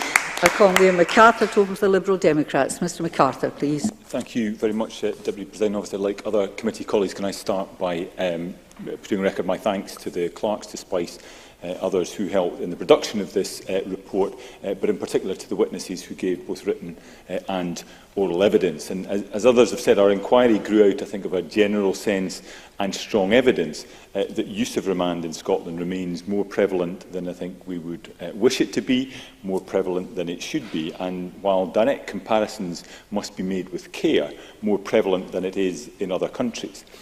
There's nothing in the Scottish DNA that suggests a higher predisposition to offend or thereafter to abscond, fail to appear in court or commit further offences. And yet, numbers in our prisons remain the highest in Western Europe, and the proportion of those on remand similarly at a comparatively high level. Of course, there are circumstances, as I think everybody's acknowledged, in which bail would be inappropriate, and remanding an individual is the only safe and responsible course of action. But for anyone labouring under the misapprehension that a greater propensity to lock people up is a sign of a society taking law and order seriously, let's just look at the facts. It's worth remembering that remand is not, as others have observed, a particularly reliable indicator of the likely outcome of any court proceedings. Between 2014 and 2017, a little over 40% of those remanded awaiting trial in summary proceedings received a prison sentence. The Commission on Women Offenders reported in 2012 that a mere 30% of women remanded go on to receive a custodial sentence. Context is imperative, but when imprisonment is deemed necessary for so many before, but not after evidence is heard, alarm bells should be ringing, particularly when we know the damaging and counterproductive effect even a short period of incarceration can have. Remand can be the result of an individual's homelessness, but often it's a trigger. As the committee heard, remand prisoners face the same financial and attitudinal barriers as convicted prisoners when trying to access the private rented sector. Those in work face an increased risk of losing their job and finding future work even more difficult. Potential disruption to benefits can also be significant. Those released on remand receive no financial support, and benefits often take weeks to be reinstated. Meanwhile, the impact on family relationships can be severe and in some cases are irreparable. And the committee heard compelling evidence about how this is a particular concern in the case of women held on remand. And I think Daniel Johnson was absolutely right to point to the gendered nature of this issue. Right also, I think, in pointing to the fact that parental imprisonment is recognised itself as an adverse childhood experience. Trying to mitigate these factors in the case of those on remand is not at all easy, as the former Chief Inspector of Prisons, David Strang, pointed out to the committee. Because of the shortness of the time when they are in custody, the regime for people on remand brings reduced opportunities for activity, education and work. And this combination of disruption and long periods of doing nothing is not at all a healthy one. Moreover, given the restrictions around through care, those in remand are also excluded from what the committee described as, quote, the benefits that properly resourced through care support can provide in terms of rehabilitation and reintegration when a person is released from prison. And I welcome the Justice Secretary's earlier offer to me to meet to discuss the issue of through care, and I'll look to raise the question of what support should be available to those on remand as well as those serving shorter sentences. Alongside improving the way remand is administered, we have to look more seriously at funding the alternatives. The Law Society has estimated that net benefits over a 3-year period of between £2 and £13 million could be realised by the utilisation of alternatives to remand. But as the Prison Reform Trust and the Scottish Working Group on Women's Offending wrote, the option of bail supervision is not being taken up. In 2015-16, the number was, quote, by far the lowest level in the last 7 years.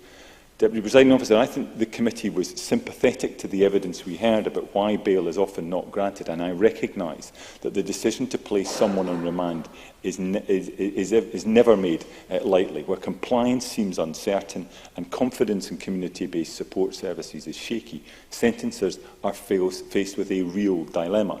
Indeed, Tom Halpin at SACRO told us the courts are supportive as long as the community alternative is credible, consistent and there. And again, Daniel Johnson, I think, was right to remind us of the evidence we heard at the Justice Committee earlier on this week about the funding to those critical third sector organisations, both in terms of the squeeze on funding, but also the year-on-year uncertainty about that flow of funding, which cannot be helpful in providing the reassurance that I think courts quite reasonably are looking for. Surely, given the costs of remand on both individuals and societies, we need to be doing more to invest in community-based services. And I welcome what the Minister had to say, and we'll look carefully at where that funding is directed and how it's to be applied. I note from Orkney Community Justice Partnership report in 2017 that figures there appear to be more encouraging. Indeed, the statement is made that particular recognition has been given in Orkney to the value of options of verified information to support bail and provision of short-notice temporary accommodation where this could avoid the unnecessary use of custody. And while this may reflect the additional consequences and complications of being held on remand for those living in an island community, it does show that collaboration and with the requisite will across relevant agencies, we can deliver results, ensuring that, in all but the most extreme cases, courts can be assured that a period on bail will be completed successfully. And that, Deputy Presiding Officer, should be the presumption. There's much in our criminal justice system of which we can be rightly proud. However, the number of people we continue to lock up in our prisons is shameful.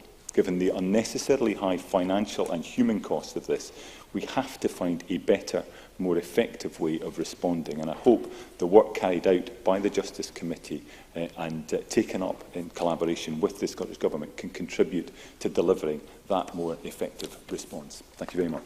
Thank you very much, Mr Kerr. Open debate, slightly generous, 6 minutes. Take the word slightly as, yes, not overwhelmingly generous. Shona Robertson, followed by Maurice Corrie. Ms Robertson, please. Thank you, Deputy Presiding Officer. As a new member of the Justice Committee, can I start by thanking those who have helped to produce this report. Scotland's justice system must, of course, be guided by the evidence and be effective at tackling the root causes of crime. We aspire for our justice system to be a world leader in pursuing a progressive, evidence-based policy. The Scottish Government's presumption against short-term prison sentencing demonstrates the value of listening to the evidence. We understand that the disruption caused by short-term sentencing can worsen the root causes of crime, and those in custody for 12 months or less are nearly twice as likely to be reconvicted as those given community sentencing. And as we know that alternatives to custody, such as community sentencing, can be far more effective at rehabilitating offenders. So the Scottish Government has listened to the evidence and has developed policy to match. Yet it has to be acknowledged that the number of prisoners in remand in Scotland is too high, and it's worth remembering that those on remand, as others have said, have not been convicted of a crime. They are awaiting trial, and the impacts of remand on an individual and their family, as the Minister herself said earlier and as outlined by the Justice Committee report, are comparable to those of a short custodial sentence. Remand can disrupt employment, it can disrupt family life, it can prevent access to medical treatment, it can disrupt access to welfare support and security of housing, and being unable to pay bills can put an individual into debt and arrears. For those reasons, we have, of course, adopted a presumption against short sentencing. Yet those on remand who are not convicted of a crime, and indeed may never be convicted at all, may still have to face these consequences. We have to ensure that we are consistent in our approach to justice. So, remand levels in Scotland remain too high, and it is right that in Scotland we have a presumption in favour of bail, unless, of course, the court considers remand absolutely necessary. There will be times when that is the only option, particularly with consideration to public safety. And decisions over whether an individual is eligible for bail is a matter, of course, for the courts, whose independence must be respected. Yet it's imperative that the use of remand is justified. As a new member of the Justice Committee, I find it extremely worrying that only 30% of women held on remand receive custodial sentences. That means up to 70% of those women were held in custody on charges for which the courts did not hand down a custodial sentence. And we know that remand can have a particularly negative impact on women. The Justice Committee has been told that the number of visits for women on remand can be significantly less than those for young men. Male partners of women in prison are less likely to visit. And bear in mind that women in remand make up almost a quarter of the total number of Scotland's women prison population. And of course, that's before we look at the impact on families and children. Clearly, we have to question why the numbers are so high, and we have to do something about it. And there have been welcome efforts by the Scottish Government in this regard. Since 2015-16, the Scottish Government has invested £1.5 million annually to develop bail sentences and early intervention programmes for women. Bail supervision, bail support and electronic monitoring offer progressive alternatives to demand. For example, by working in partnership with social work in the third sector, bail supervision requires an individual to meet with their bail supervisor a specified number of times each week. An individual's housing or employment opportunity would therefore not be impacted. I am confident that policies such as these can have long-term positive impacts on reducing our prison population. Yes, of course. Liam Kerr. Just very briefly, I thank the member for taking the intervention. I don't necessarily disagree at all with anything she said, other than, does the member not agree that it's important that we understand why, despite these efforts, remand remains so high? So why are sentences still putting people onto remand, despite the efforts that the member alludes to? Shona Robertson. Yes, I agree. We have to get to the bottom of that, and I think there's more work to be done in that regard. And I'm sure that in response to this debate and the issues being looked at, that the Scottish Government will do just that. I am also pleased that the Scottish Government has announced that it will issue revised guidance and additional funding for supervised and supported bail. The Justice Committee has raised concerns over a lack of consistency on remand sentencing. Revised guidance may allow for a more consistent approach, and I look forward to hearing more details of this. Of course, as we recognise the need for remand to be used appropriately, compassion and support for the victims of crime must always be a guiding principle of our justice system. And I want to end with that. To develop progressive alternatives to custody is not to neglect the needs of victims, who must always have our respect and our support. And that's why I also welcome the Scottish Government's commitment to an additional £1.1 million of funding, which will be provided to allow trials involving rape to begin as early as possible, minimising the distress caused to victims. And that will be in addition to the £18 million that the Scottish Government has already provided to support the victims of crime, including support for organisations such as Victim Support Scotland, who do a tremendously important job. We need a progressive approach to justice that ensures that all are treated fairly and equally. There is, of course, more work to be done in this area. As I said earlier, in particular, the number of women in remand is still disproportionately high. We need to get to the bottom of that, and I'm confident that by developing progressive alternatives to custodial sentences, we can continue to work to ensure remand is used appropriately as part of Scotland's progressive approach to justice. Thank you very much, Mr Robertson. Call Maurice Corrie to be followed by Fulton MacGregor. Mr Corrie, please. Thank you, Deputy Presiding Officer. I also thank the clerks and the organisations who have provided an input and evidence for this report. The use of remand must not be ignored, and so I welcome this time today to address it. As stated already, remand figures have been on the rise since 1997. There is also a significant proportion of those who are remanded, but in the end do not receive a custodial sentence. And we must look at this system head-on and recognise that reasons for demand should be better understood. I do not doubt that in many cases remand is necessary to have in place. Individuals are put on remand either before their first appearance in court, their sentencing, or prior to their being granted an appeal. It can sometimes be the best option for some, especially if they have a long history and record of past crime, a history of breached bail, or failed to adhere to court orders. In these cases, it is obvious that it is a safer place to place them in remand for these individuals. But we have to be careful to recognise that problems can stem from remand. Less remand would lessen its negative impact. It has been overused in Scotland, making about a fifth of the prison population and nearly a quarter of the female population in particular. Due to this high level, overcrowding in prison is now a common problem. This means that prison staff are placed under enormous pressure to tackle what can often be difficult situations. We know that bail is not refused without good reason. Judges understand the patterns of crime more than we do, yet this frequency must be examined in further detail. Why do judges remand such high numbers? Having this answer would allow us to better understand why remand cases have risen. As my colleagues have said already, this could be achieved by collecting more data and knowledge behind the reasons for remand. Having this access would help us to properly evaluate the current system and determine how it can be improved. I welcome the research conducted by Professor Neil Hutton on this matter. His work found that it is uncommon for offenders to be remanded solely because they represent a danger within the community or due to the seriousness of their crime. Instead, his research shows that individuals are placed in remand due to a lack of services or information in their local community to offer support.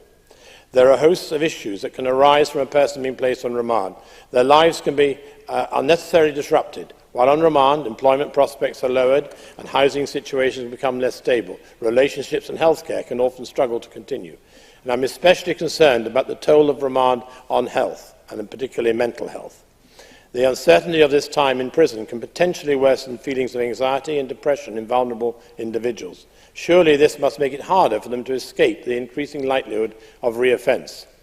These mental health issues will be more difficult to tackle without the stronger communication between local authority health boards and the prison service.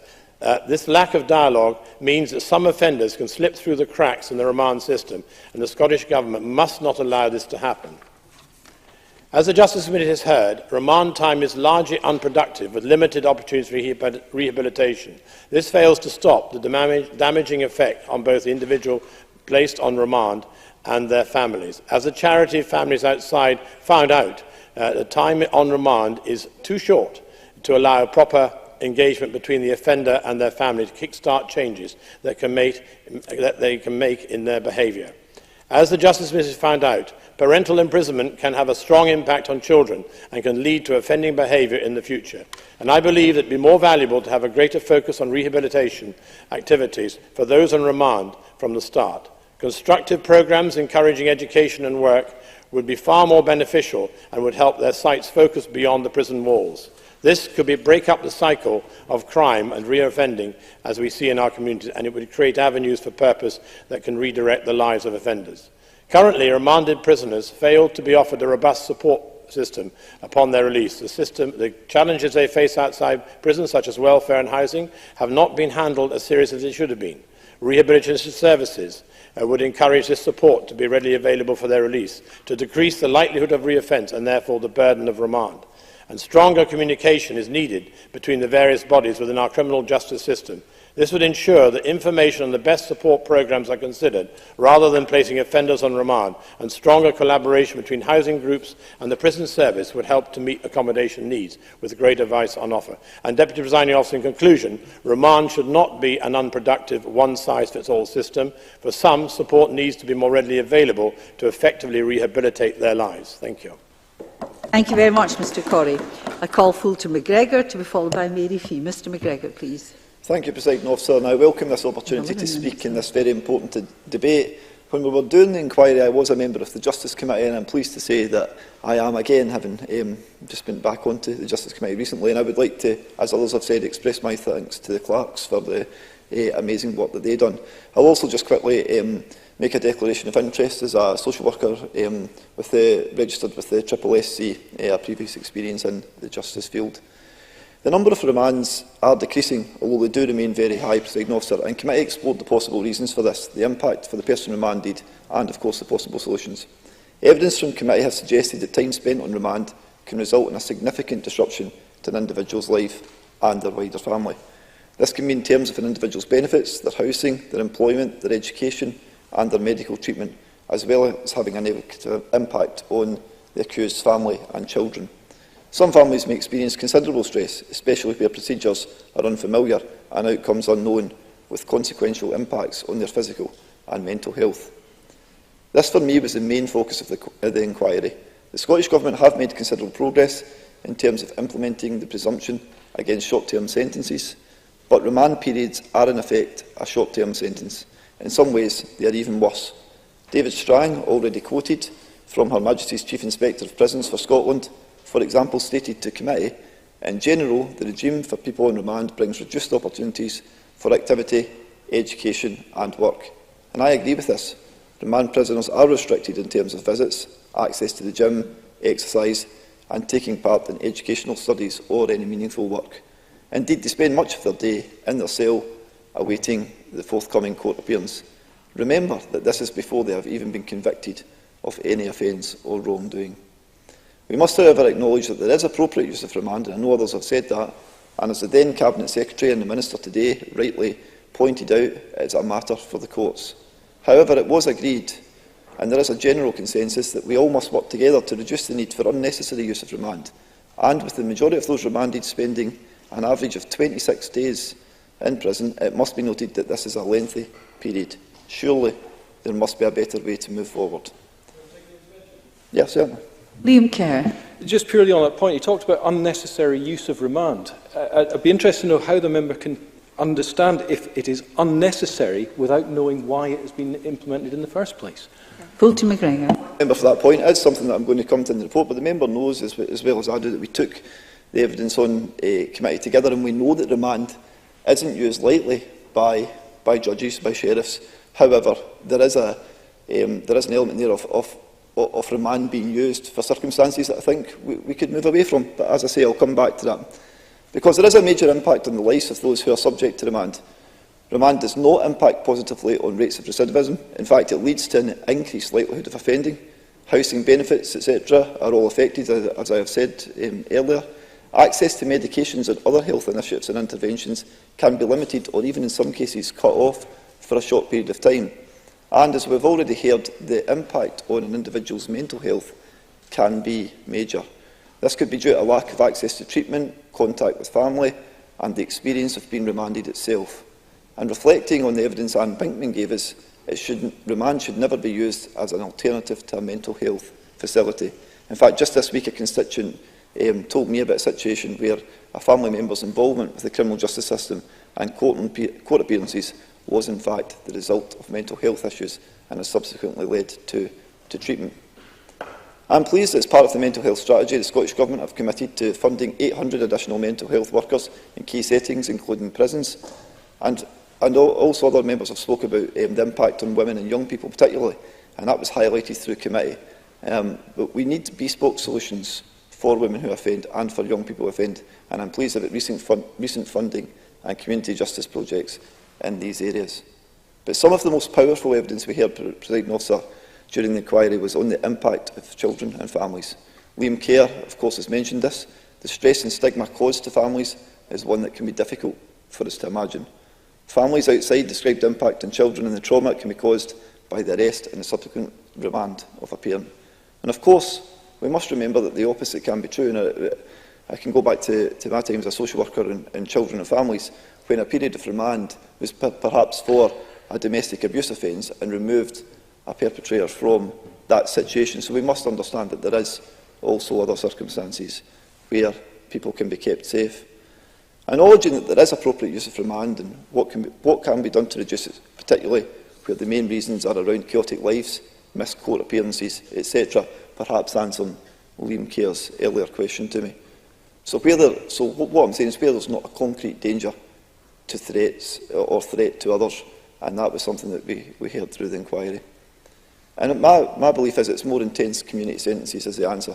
The Scottish Government provides additional funding for bail support services, specifically for women.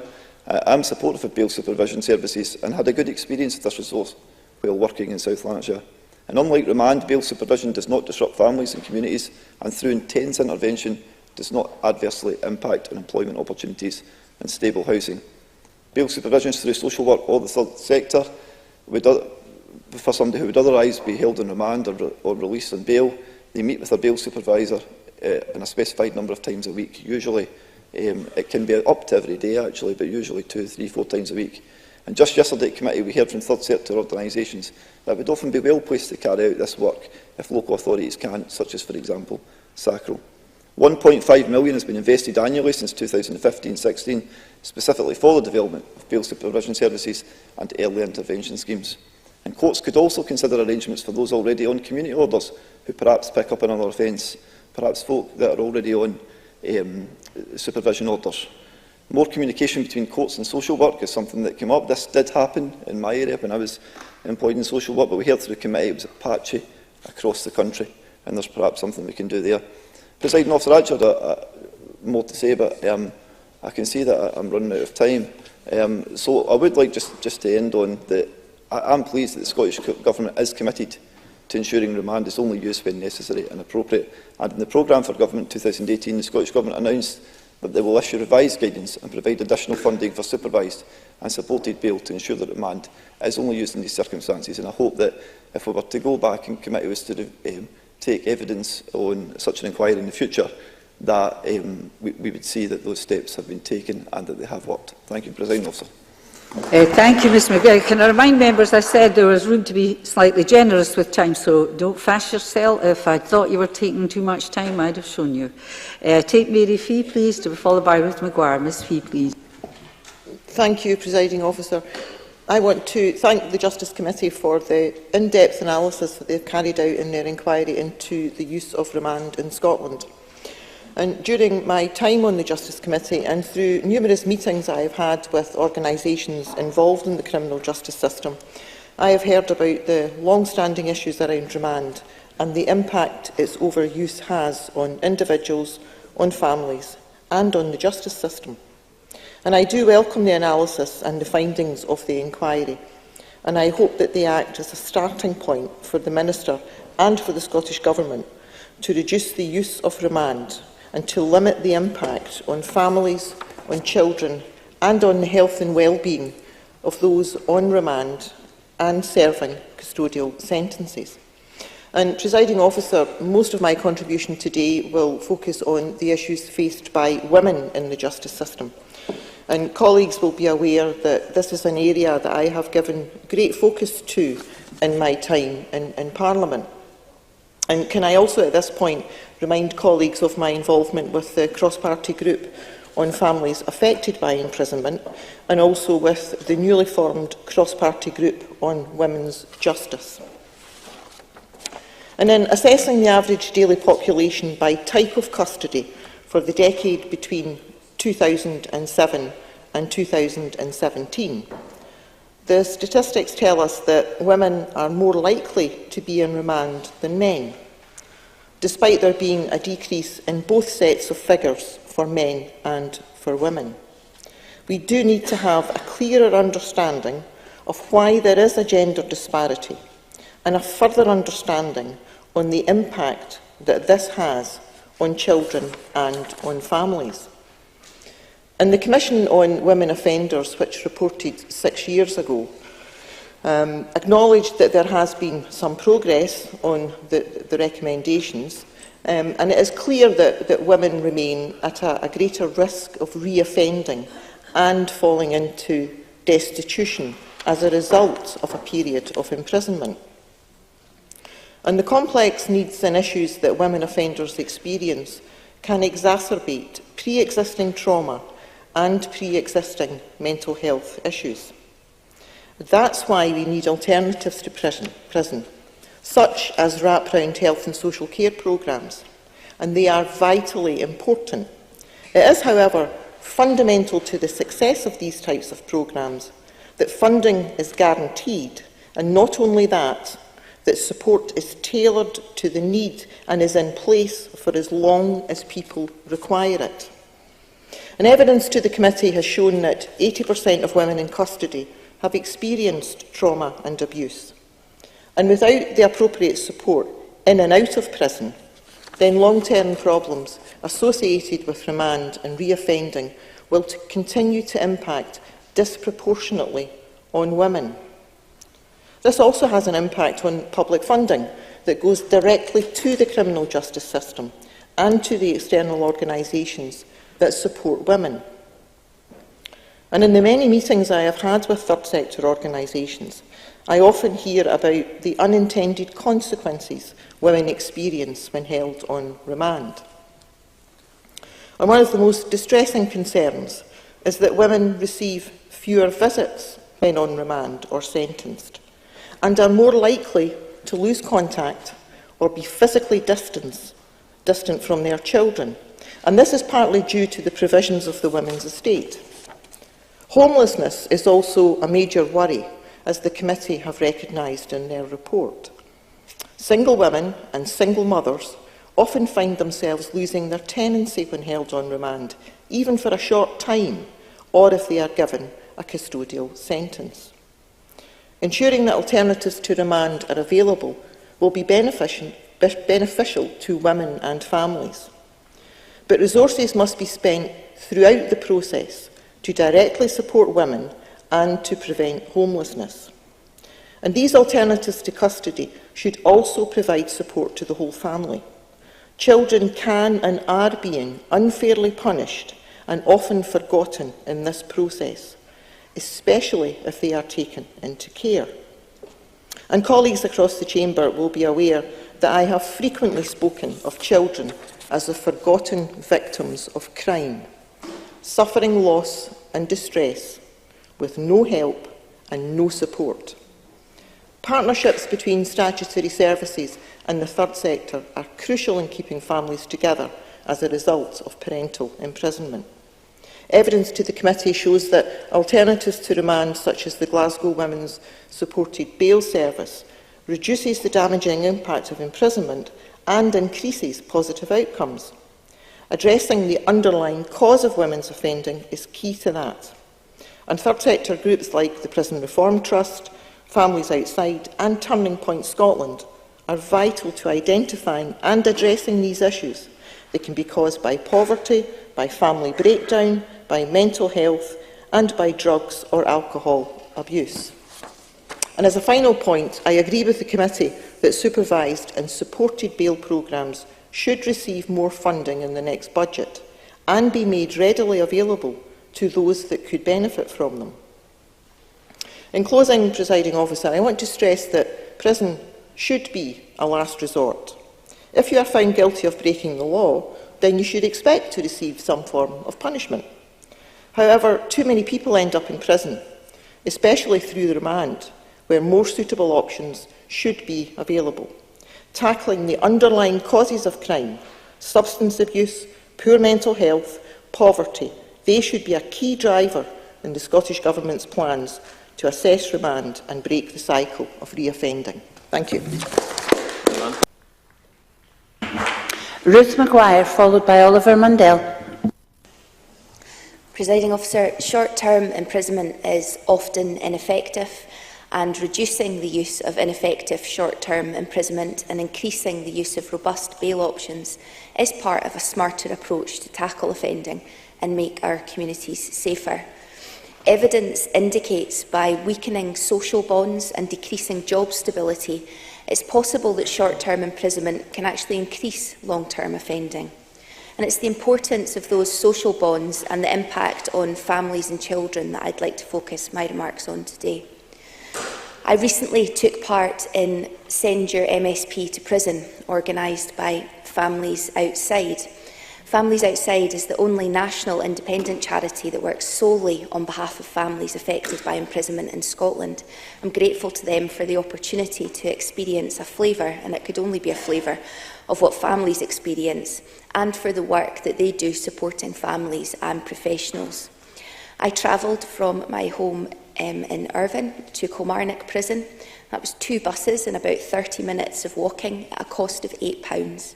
Now, for all of us sitting here, that doesn't sound too taxing, but making the journey at various stages wasn't too hard to imagine how much harder it would be having children in tow in bad weather, how much harder it would be if that £8 was making a big dent in your income for the week, how much harder it would be if it was a loved one I was going to visit when I was running characteristically late. When someone goes into custody on remand, the issues that families face are very similar to the impact of longer periods of custody once sentenced. Yes. Liam Kerr. Yeah, it's a very good point that's being made about the bus. When I did the Peterhead one, the transport was actually paid for. The Scottish Government, I think, are funding a 6-month trial to see if it will work, which is excellent. And I just wonder if I can ask the member to ask the Minister in closing if that can be extended going forward. Ruth Maguire. I'm sure that the Minister heard the member there. Even for short periods of custody on remand, families will experience considerable stress, especially where procedures are unfamiliar and outcomes are unknown. The impact on physical and mental health and well-being of those things are obvious. It may be their income, it may put their income and housing at risk, especially if that's been previously unstable. And the potential breakdown in trust can, of course, lead to division within families and breakdown of family relationships, something likely to have a longer duration than the period of remand. Explaining custodial remand to children was obviously difficult, and younger children will be unlikely to draw a distinction between imprisonment for sentence and imprisonment for remand. Children who've witnessed an arrest will be particularly traumatised, and the publicity and stigma surrounding a person's arrest and custodial remand can potentially leave a lasting suspicion from family, friends and neighbours, even if the person is not convicted. For the person in prison, their experience in the first 24 hours of custody can be crucial to how they cope, especially in terms of risks of suicide. Visits from family can help alleviate stress and depression amongst prisoners, but prison visits can be particularly challenging for families during the period of remand. Families Outside told me that when someone is in prison on remand, families are allowed to visit daily for half an hour a day. Families will want to make these visits. Of course they'll want to make them. We all would if someone we loved was remanded. And while these daily visits are welcome, many families will simply not be in a position to travel to prison for regular visits due to distance, due to cost, due to time, travel constraints. From the neighbouring town, my journey was nearly 2 hours and £8. And I know from constituency casework of families having to make much longer, more expensive journeys.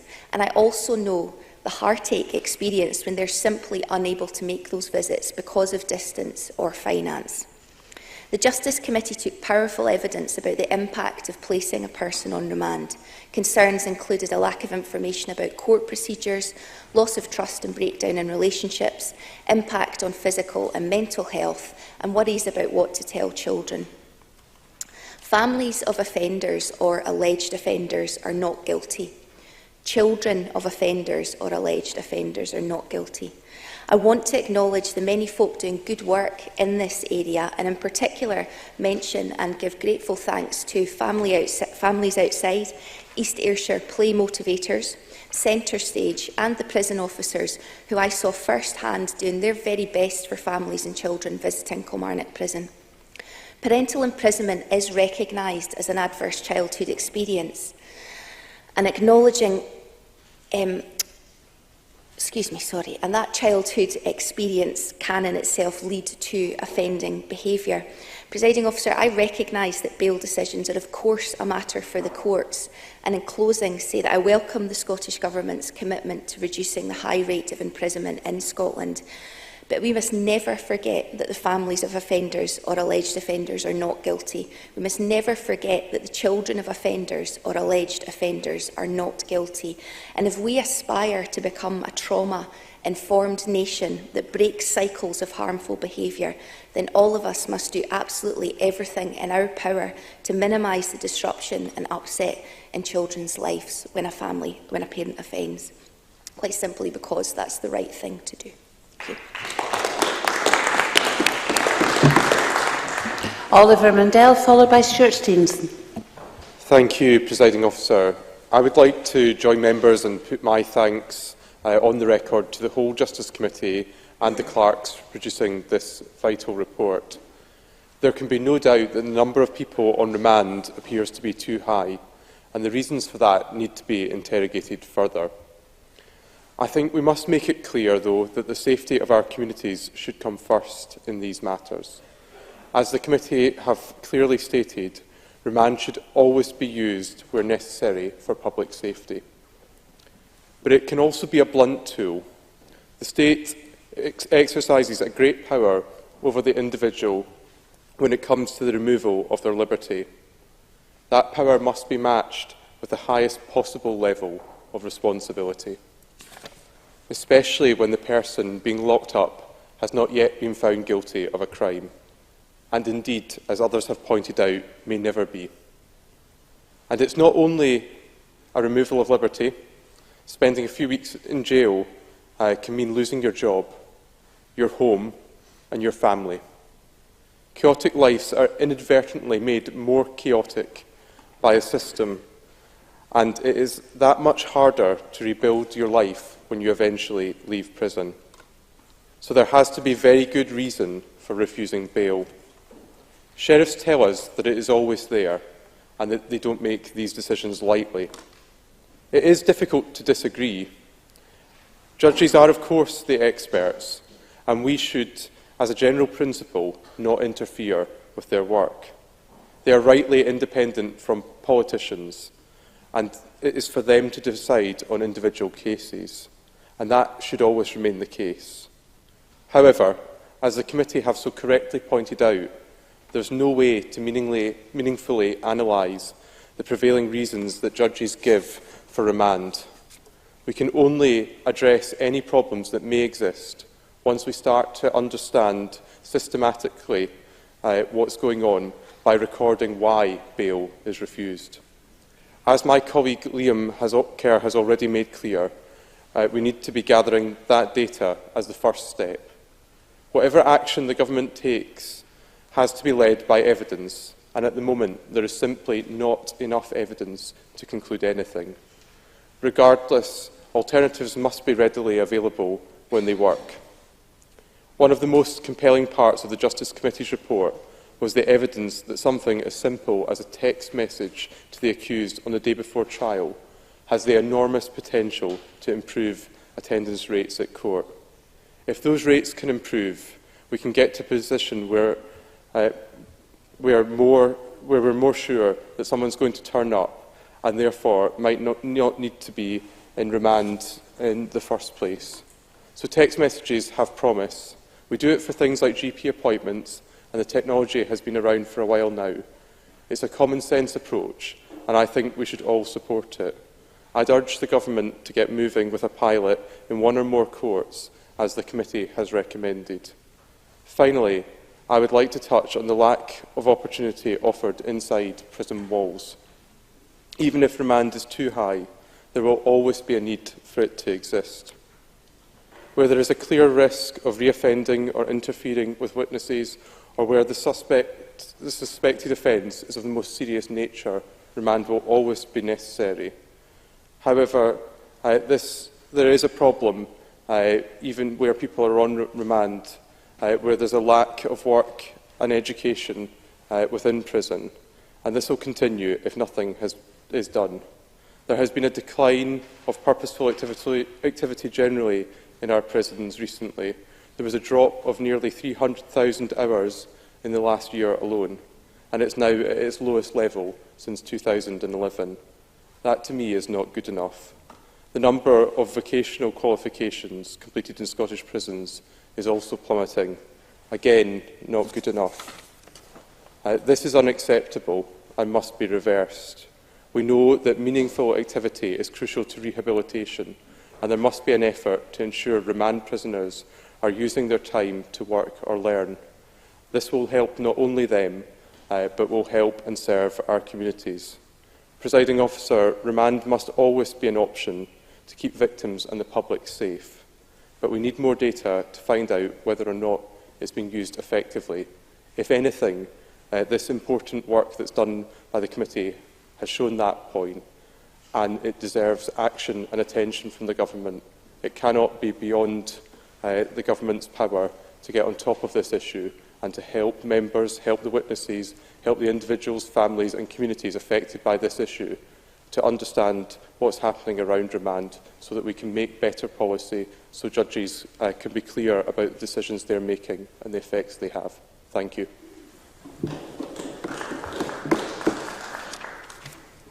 I call Stuart Stevenson to be followed by David Stewart.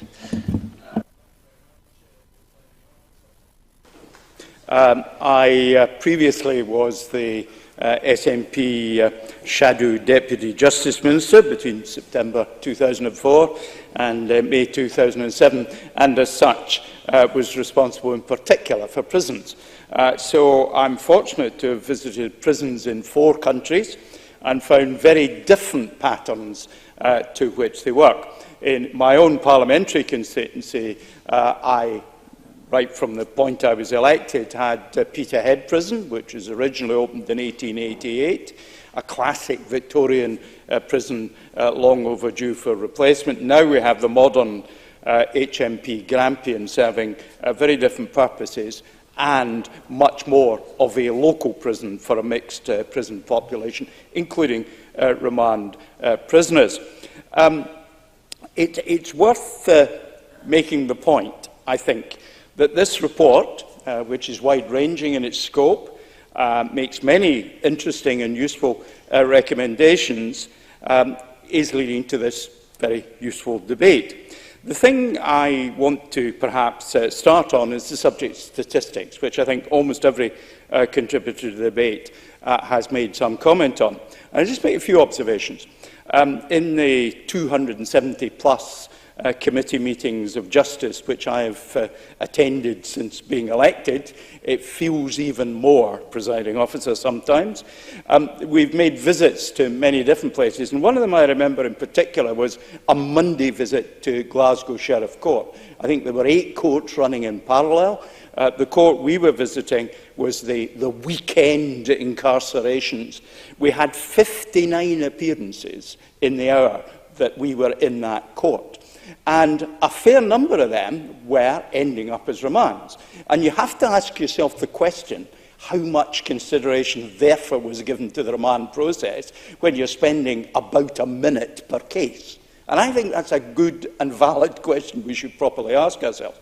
Now, it is also worth making the point that my judgment, and that's all it is, but shared, I think, by other members who were present at the time, is there wasn't a newcomer among the 59 people. They all knew the system, so I could see perhaps where the judge was coming from. But I think, let me focus in on that proportion of people who are subsequently convicted, having been remanded, but not imprisoned thereafter. I think that is the part of this issue that might most susceptibly, if studied in depth, give us information. Because I think if we were to look at a case where a judge decided for whatever reason that remand was the proper thing to do, part of that is presumably considering that imprisonment might be the ultimate end. We should look at that and see why there appears to be what seems to me, at least, a mismatch between the judgment made at remand and the ultimate outcome. And I think that might particularly inform us and perhaps the judicial system about their remand decisions. And I think that's an area where the government might consider getting an academic to look at an appropriate number of cases that fit that criteria in looking at what's going on. Now, also, the committee at paragraph 154 talks about what informs remand, and there's a whole series of things, but it does make the comment that decisions are usually made under significant time pressures. Well, I've seen that, and I think that's absolutely spot on. Similarly, it talks about there is some data in some courts of a tick list which at least records, and I think that could, as the committee recommends, be more widely done. In evidence, the Sheriff's Association talks about written reasons for refusal of bail are provided if an appeal is taken, but only then, and most of it's given orally. And having been in court and watched witnesses and accused hearing a quite rapid delivery of various oral things related to bail conditions and so on, it's perfectly clear that the person hearing it isn't absorbing it all. So I think there's actually a real danger of justice not being served by our not writing it down and making sure that the prisoner and the prisoner's lawyer is getting that so that they know exactly what is happening. I want to just, in the short time remaining to me, Presiding Officer, make a comment or two about health. The committee at paragraph 84 properly says when you put people on remand into prison, and that's their only experience of prison, that nonetheless leaves the mark of prison upon them and carries with it a considerable risk. And at paragraph 98, and here I'm going to pick at the words the committee has used, the committee considers procedures should be in place to ensure that, where appropriate, prisoners retain access to prescribed medication. I don't know what the where appropriate means. I would think there should be almost no occasion where prisoners should be denied access to the medication prescribed by a qualified practitioner from elsewhere. And there is reference in the government's response to the committee's report to the if the presiding officer permits. Yes, I can allow that. Jenny Mara. Thank you, Presiding Officer. Would the member agree with me? I'm slightly concerned that a few years ago the government decided that NHS would take over health services in prisons. So does he share my concern that things don't seem to have become more seamless from provision outside prison to health provision in prison with that change? Stuart Stevenson. Well, certainly with the NHS supporting people in the community and in the prison, one might imagine that sharing data would be somewhat more easy than other arrangements might place. And I think that's certainly something that we should look at. But then I think there are general issues about data and medical data, which health professionals sometimes get in the way of doing. Briefly, Presiding Officer, the immediate needs referral, which has been piloted, it says, while there's no statutory obligation where local resources permit, establishments may extend this model to include those on remand. I encourage the government to act upon that worthy thought that they've said in their response. I've just taken an intervention on the NHS, and the whole issue is equally covered in the government's response. A very useful report, Presiding Officer. I can see that the government's listening. The Minister's making extensive notes. I'm sure she'll read the official report afterwards. I hope the Finance Secretary is also reading. Call David Stewart to be followed by Richard Lyle. Thank you, Presiding Officer, and could I welcome Ash Denham to her new position and wish her well for the future. Could I also praise the members of the Justice Committee for this first-class report on remand? In my view, it was well-researched and constructed. But I would like to focus my remarks, following on from Stuart Stevenson, on the health implications for remand prisoners. And could I draw members' attention to the Health and Sport Committee's report, Healthcare in Prisons, which was published last year. I'd also like to draw on from my own experience as a young social worker in the early 80s, working with remand prisoners across the country, from Dumfries to Porterfield Prison in Inverness. Now, the Justice Committee evidenced that time spent in remand is often unproductive and can lead to offending behaviour in the future. Many speakers have touched on this already this afternoon, and that we must look clearly at alternatives to remand. We've touched on the importance of bail supervision, mentoring and electronic monitoring. But of course, as we've heard already, judges, I do believe, look carefully at the sort of dichotomy of bail versus custody, and they've got a clear framework, the Criminal Procedure Scotland Act of 1995. So I'm not suggesting for a second that decisions to remand are taken lightly by experienced judges across Scotland. However, as the committee report concludes, there are limited services available to remand prisoners, such as education and training, which are open to convicted prisoners. I saw this for myself, Presiding Officer, just a few months ago on a recent visit to Porterfield Prison in Inverness with the Families Outside Coordinator Caroline Cooper. Now, my own assessment is that when someone is put on remand, we must ensure they get the services and treatment appropriate to them as individuals. There must be proper assessments and evidence gathered on individuals' mental health. There must be information sharing among organisations that the individuals come in contact with, local authorities, health board and other public bodies. So all this reinforces a number of observations in the Justice Committee's report. Serious concerns have been raised about those who are remanded not receiving the same level of medical service as they did outside prison, and Stuart Stevenson touched on that. Some of these issues included problems around medication and continuing medical services. There's also some evidence of failure to pass over medical records to those taking over care. And as Maria Cairns, who's the family visitor manager at Polmont Young Offenders, said, and I quote, "Some families have told us that they're extremely concerned about a family member in prison because the person cannot articulate their problems to the medical services." And some of the wider data sharing issues have been touched on by members, have been addressed, I think, by the Health and Justice Collaboration Improvement Board. My own particular interest is in mental health. And as Anne Pinkman of the Scottish Working Group on Women's Offending said, and I quote, "Too often, prison is used as an alternative to a mental health facility." And I've got real anxieties have been raised about effectively a detox from medication for mental health condition. We all know that mood stabilisers and talking therapies are essential for things like bipolar disorders.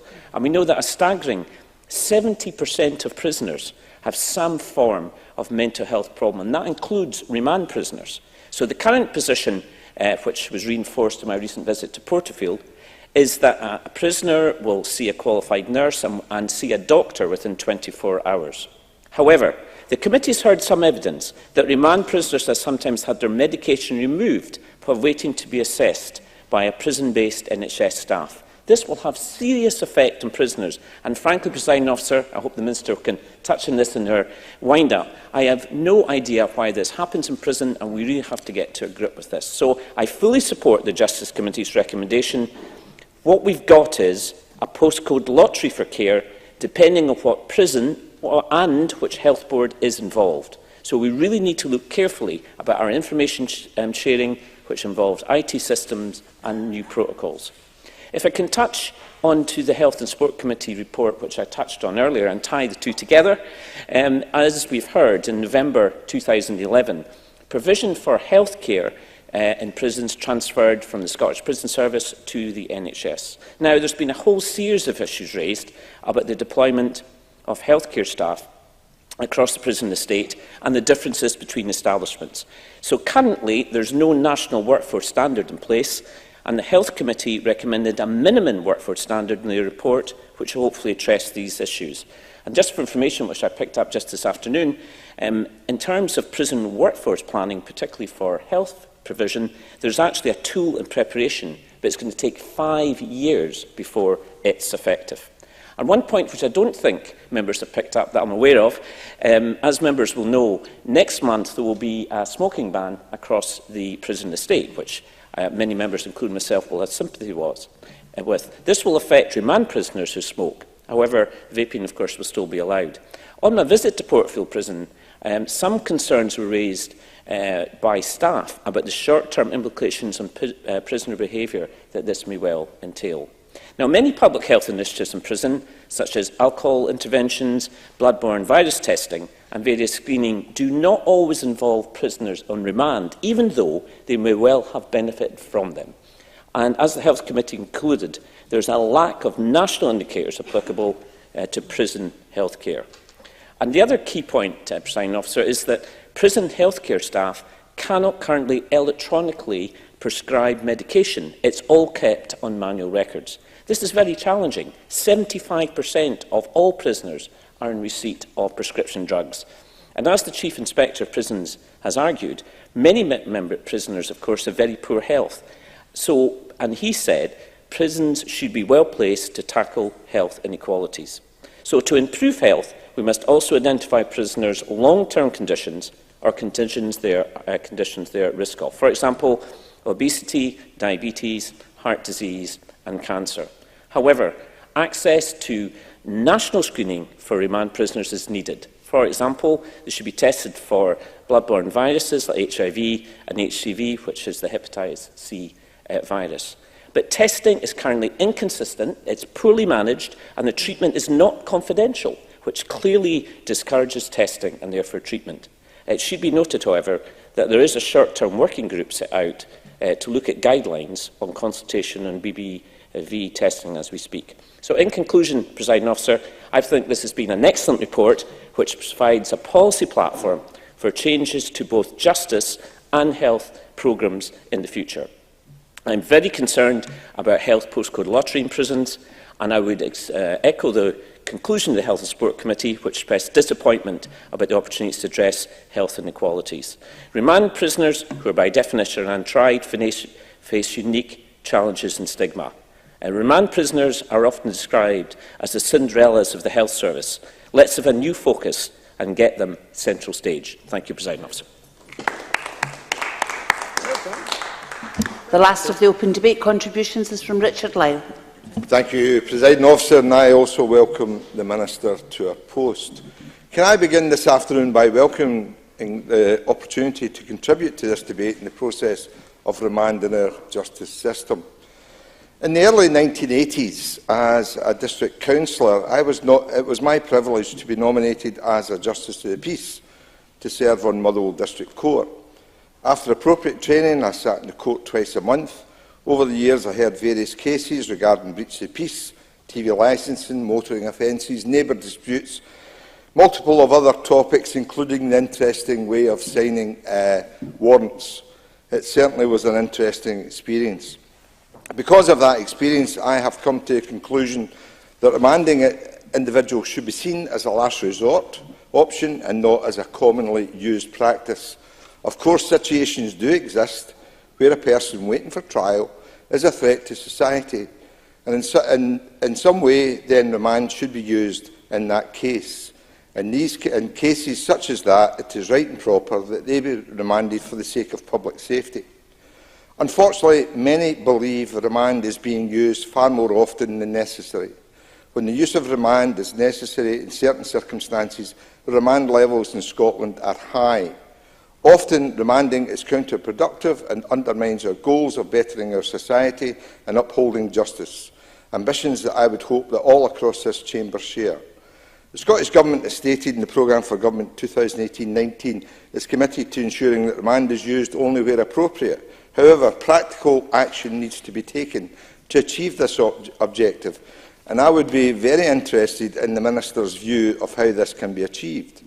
There is a large difference between the number of those who are being remanded and those who are ending up receiving a sentence, which implies that our goal is not being met. Indeed, it seems that women specifically appear to be suffering more from this practice, and I also would be interested to know why this is the case. A 2012 report by the Commission on Women Offenders notes that only 30% of women remanded in custody go on to receive a custodial sentence. In other words, roughly 70% of women that were remanded were judged innocent or not given a sentence by our justice system. The average remand period for women was roughly 22 days from 2012-2013. The cost to society with this actuality is staggering. That means 22 days where women, who may have been largely innocent, were in custody away from their family, including possibly children, loved ones, friends, their employment and their day-to-day lives. Being absent from your normal life for over 3 weeks average can have long-lasting impacts that are irreversible. Disruption of family and social relationships, as well as the loss of a job or future income opportunities, can make an innocent person delve into desperation. There is a cost to the person, personally and their family. Not only is that a severe disservice to those who are remanded, but it is a severe disservice to ourselves here in Scotland. The cost of prison is high, and therefore the cost of needless remand is also high. As representatives of the people, we are charged with being good stewards of our people's money, and the cost of remand, as I say, is high. Imprisoning people for numerous weeks does not seem to be a particularly effective use of our limited funds. Furthermore, the Scottish Government, I understand, also believes strongly in lowering our incarceration rates. High remand rates are not in accordance with this goal. Remand is, in essence, a shortened sentence in prison. As the Justice Secretary said in the Justice Committee meeting on April 24th of this year, it is clear to me that remand is just as disruptive as short prison sentences. It impacts on families and communities, adversely affects employment opportunities and stable housing. The very things that evidence show support distance from offending. I would have to agree with the Justice Secretary. I have therefore briefly mentioned the impacts it can have on a person, but it can be argued further that viewing remand as a shortened jail sentence. Remand simply does not fall into line with our commitment to move away from short-term jail sentences and replace them with community-based sentences. People who have custodial sentence of 12 months or less re-offend often almost twice as often as those who instead receive a community sentence. This means more crime, more victims, more prison costs. Our current use of remand only supports an outdated method of sentencing that clearly leads to more harm than good. So I would suggest it is time to change or revise this practice. Remand can affect access to benefits. The ramifications are huge and may affect every facet of an individual's life. Loss of wages, housing, etc., as already has been said. Presiding Officer, as I come to concluding proportions of my remarks, I want to reiterate my main concerns with our current practice of remanding. Our society depends on a properly functioning justice system. In situations where a remand is not necessary but a remand is used, all suffer the consequences. The person being remanded wastes away in jail, waiting for their trial for a potentially long period of time. This not only makes them an unproductive member of society, but also increases their chances of reoffending upon release.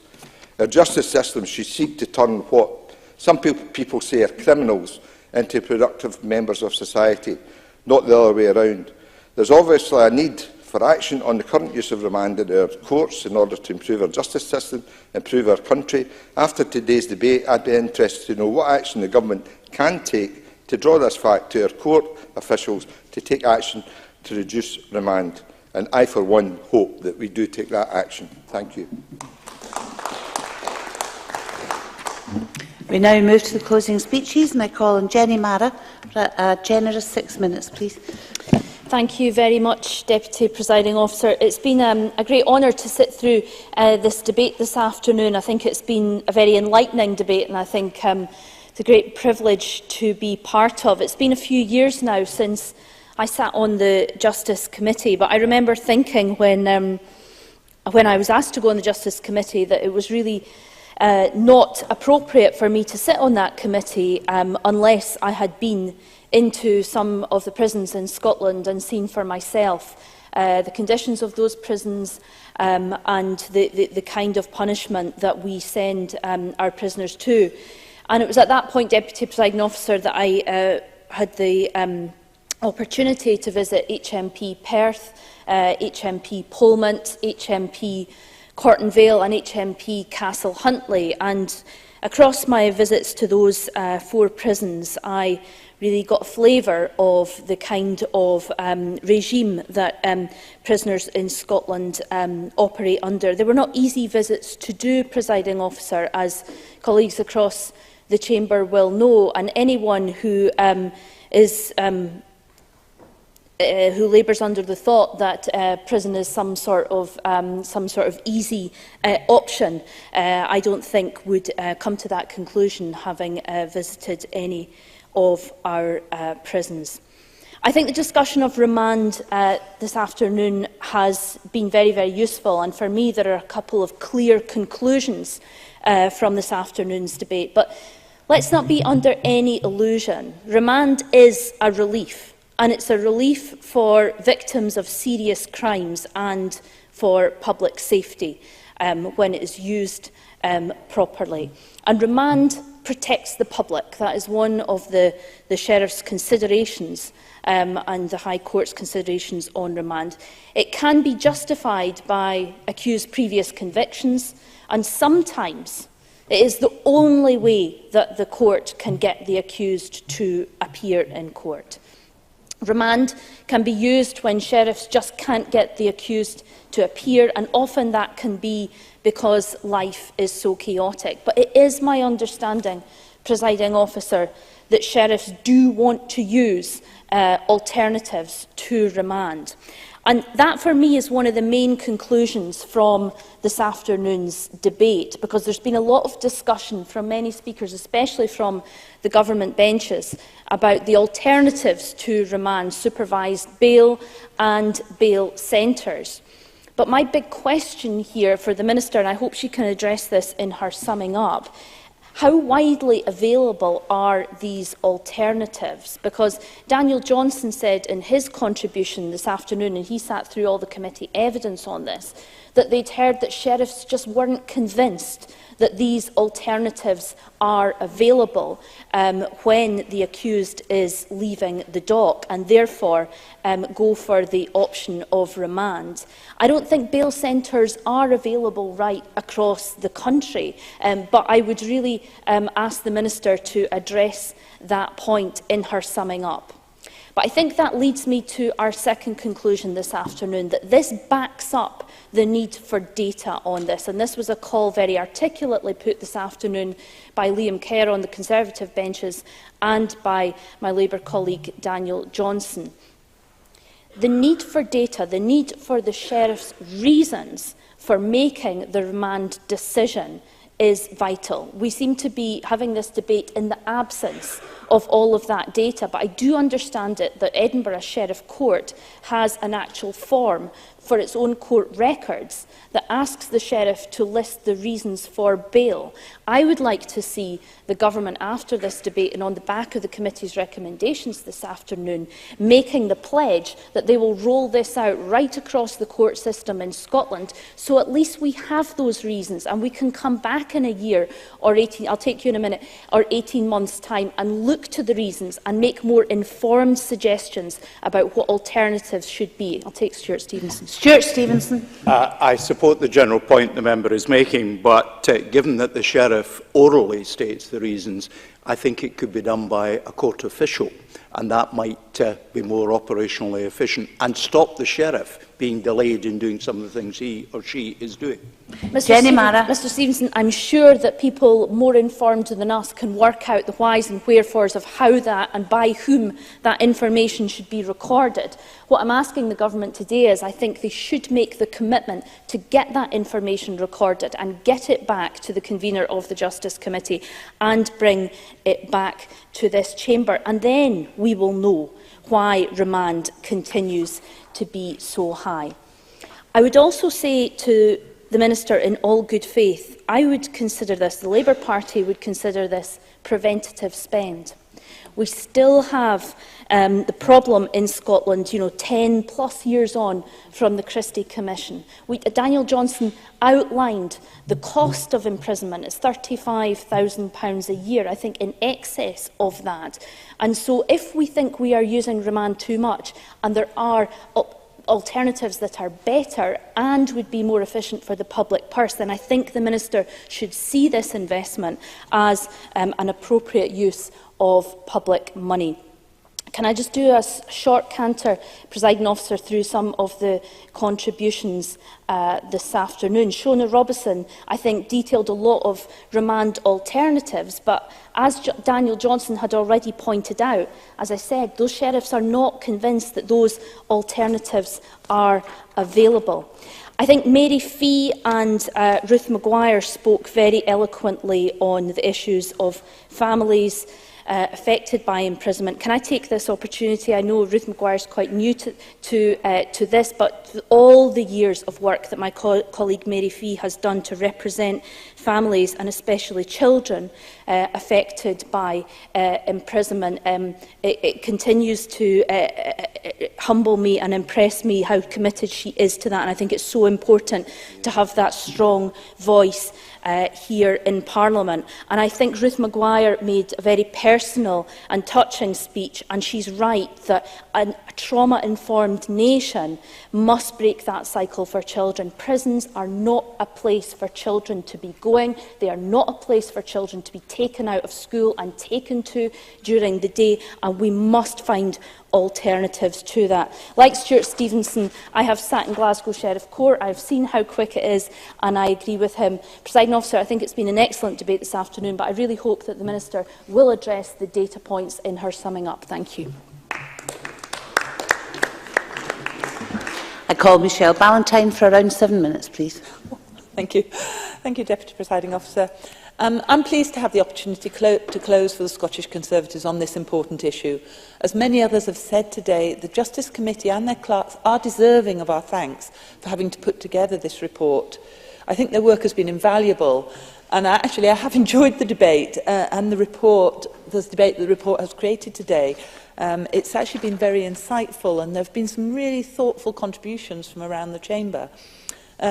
Margaret Mitchell started by elaborating on the committee's work, and what was very clear is that this report is the product of thorough analysis and evidence collected from a broad range of sources. And I would like to start by adding the same call that others have made today in calling for stronger data capturing, because information is the key to understanding this issue. Continued ignorance will only lead to a greater churn through the system, and that is a solution that helps nobody. It doesn't help the prisoners, it doesn't help society, it doesn't help sheriffs or their staff who have to deal with enlarged caseload, and it does not help our already stretched prison staff, and it certainly doesn't help the taxpayer. And Jenny Mara is quite right in saying this is about preventative spend, and we need to allocate money appropriately. Liam Kerr spoke in detail on this issue, giving a clear explanation of why data capture is so important. And in commending the report, he highlighted conclusion 66 on page 18. And it does bear repeating again, particularly in light of what the Minister said in her opening statement, because it states that information is not recorded consistently or in a way that allows for any meaningful analysis of the reason why remand is being used. It then continues by stating, to make any difference in the numbers, the reason why judges decide to remand people in custody have to be better understood. Without improved knowledge and data, it is difficult to know which interventions or changes should be made to the current system. Now, the Minister appeared to suggest in her opening that no further data was required, but rather better analysis of what already exists, which then directly appears to contradict the finding of the report. So I will be interested in when hopefully the Minister sums up, in her addressing this issue again, having heard the debate, because we don't want a system that is designed and taken forward on value judgments rather than on robust analysis. Daniel Johnson. Might agree with my colleague Jenny Mara that looking at the Edinburgh system and whether or not a simple form could be rolled out across Scotland so that data could be gathered and collated. Michelle Ballantyne. Yeah, I mean, I haven't seen the form myself, but having sat in court quite a lot with my own client base when I headed the drug and alcohol unit, I think there has got to be a way to simply capture the data. And if the Edinburgh form works, then absolutely, I would have no issues with that. Daniel Johnson, Liam McArthur and Shona Robson and others talked about the disruption that remand causes to individual lives, particularly women, and the negative impact that can have on their rehabilitation and their families. And I listened to Maurice Corrie's contribution with interest, his focus on mental health and the need for services to support individuals to be productive during the remand period. Mr Corrie was right to say that remand should not be a one-size-fits-all approach. And when Oliver Mundell highlighted that there had been a decline of purposeful activity generally in our prisons over the last few years, with nearly 300,000 hours lost in the last year alone and sitting at its lowest level since 2011, combined with a reducing number of vocational qualifications, this is really cause for concern if we're serious about rehabilitation, and particularly for those people on remand. Mary Fee and Ruth Maguire's contributions, as Jenny Mara pointed out, were extremely poignant, particularly, I have to say, Ruth. You know, the effect of people being in prison when they're on remand or indeed on a prison sentence on the children is horrific. And I've worked with many children that have actually suffered as a result of that. And I think I would echo my colleague Liam Kerr's plea that the trial that is being run to provide free transport from the station to the prison is extended, because Ruth Maguire was right to remind us that the children of an individual are not guilty and we should not be punishing them, and the cost of getting to the prison to visit people is a punishment to the families. So let's see that being looked at, please. Ruth Maguire. Thank Michelle Ballantyne for her comments and for taking intervention. I wonder if she would acknowledge and agree that the impact that this has on children and has on families is the same, whether that's a short sentence or whether it's remand. The damage is the same. Michelle Ballantyne. To some degree, yes, but obviously, you know, the difference between a short sentence and a longer sentence for a child does change. In terms of the role model disappearing completely or the relationship they have with that person. But yes, that real damage and the impact is definitely there regardless of the length of sentence. David Stewart and Struan Stevenson then raised some very important issues around health and the risks if records are not shared appropriately. And again, I have seen this with young people who have been placed on remand. And it does cause some serious issues. So I would welcome the Minister's comments on this as we go forward, and how we're going to ensure that we don't get that breakage in the treatment of prescribed drugs. While these issues may have been touched upon already, there are a couple of points I would like to address. Presiding Officer, our prisons are growing increasingly dangerous. Overcrowding has only increased pressure on an already creaking system, and unnecessarily keeping prisoners on remand is only adding to that issue. In 2016-17, there were only 5 serious prisoner-on-staff assaults, yet this number has leapt to 14 in 2017-18. In regards to minor and no-injury staff assaults, these have also increased, jumping from 193 to 283 in the same period. By correctly striking the balance between bail and remand, as my colleagues have noted, and by introducing greater opportunity into our prisons, we can make the service safer for all concerned. And having listened to today's debate, I would utter a note of caution, because I think we should be careful not to interfere in the independence of the judiciary when it comes to getting it right when considering whether or not to grant bail. It is not Parliament's role to tie judges' hands. Indeed, such meddling does go against the very concept of the separation of powers. Instead, it is up to judges to make individual decisions. Sheriffs have a lifetime of irreplaceable experience, and we should be making use of that, not hampering them in their work. That is why I would advise against too much debate on whether judges are getting it right. They are applying the law they are provided with, as is their duty. So in closing, I would ask the Minister to consider whether the evidence she has is sufficient to commit money effectively to make a difference to both accused and the victim. Parliament's role is to make good law and then monitor that it is working appropriately. Thank you. Thank you very much. And I call on Ashton to wind up for the Government. Thank you, Presiding Officer. And I'd like to thank the committee again for its interest in this matter, as well as everybody across the Chamber who has contributed to today's very interesting and also helpful debate. Again, I think it's clear to see from the discussions that the matter of remand is one which is quite complex and one which spans a number of areas, not just justice. And Daniel Johnson raised this in his opening speech. And can I assure the member that the Government fully grasps the complexity of this matter, and we are looking seriously at this. I'm not going to have time to cover all the points that have been raised across the debate this afternoon because there were so many of them, but I want to address a couple of key points in the time that I do have.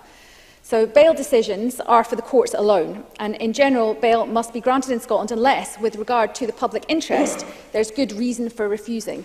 And the public interest is defined to include the interest of public safety. And public safety may indicate that a person should be remanded for the duration of the proceedings, even if there is no realistic prospect of a custodial sentence. And I'm sure members will accept that that is sometimes the case. While bail decisions are a matter for the courts, we are committed to reducing the unacceptably high rate of imprisonment in Scotland, which remains the second highest in Western Europe. And I do accept the committee's recommendations that remand is disruptive as short prison sentences, and I believe there was consensus across the Chamber on that issue this afternoon. Short-term imprisonment disrupts families and communities and adversely affects employment opportunities and stable housing, the very things that the evidence shows supports desistance from offending. In recent years, the remand population has accounted for approximately 20% of the average daily prison population, and it has fallen by 1/5 since 2008. The period of time that individuals are held on remand does not help to reduce reoffending in the long term, as during that time remand prisoners do not receive any rehabilitation programmes, education or work. So reducing the use of ineffective short-term imprisonment and increasing the use of robust bail options is part of our smarter approach to tackling offending. And in the year ahead, we will extend the presumption against short sentences once additional protections in the Domestic Abuse Act are implemented. Unlike remand, bail supervision, which was mentioned by many members this afternoon, does not disrupt families and communities and does not adversely impact on employment opportunities and stable housing. The Scottish Government provides funding for each local authority to provide both bail information and supervision schemes. And while all local authorities provide community justice services that are aimed at reducing reoffending and in part will support people at risk of demand, bail supervision and bail support services specifically are provided in at least 23 of the 32 local authorities, in answer to Jenny Mara's point earlier. The funding that we are committing, which will be discussed further with COSLA before being finalised, will help to ensure bail supervision can be accessed from all areas. And many members raised this point about bail supervision and the funding for it, including Liam MacArthur, I think, raised this, Daniel Johnson raised this as well. And subject to the spending review and discussions with COSLA, we intend to double the capacity for bail supervision services from 2019-20. I hope that answers the member's point. Daniel Johnson. So would she acknowledge the point made by Tom Halpin yesterday from SACRO, that it's not just the level of funding, but the stability of that funding, which is the thing that one of the key factors that undermines those services that she's talking about? Minister. I do take the member's point, but we are in a one-year funding cycle at the moment. That's the way the Parliament operates, but I do take the member's point on board. I'm afraid if I'm going to get through the points that have already been raised in the debate, I'm going to have to press on, I'm afraid.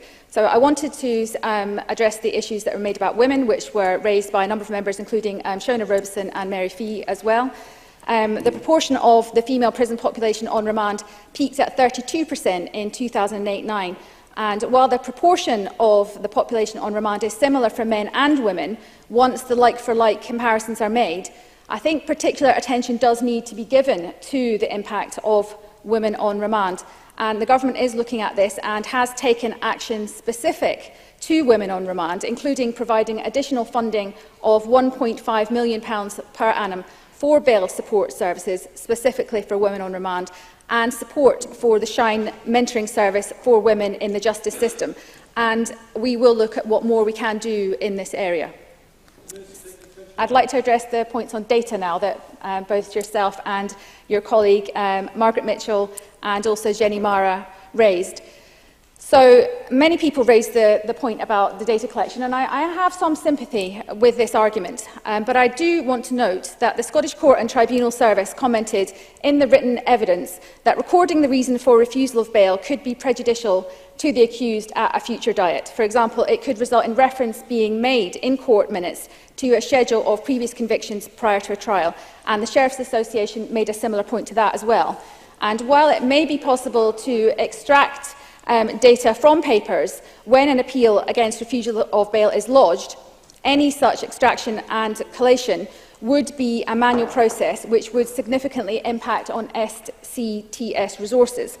There was also the three penal policy improvement projects which were running a couple of years ago, supporting local efforts to reduce the use of demand.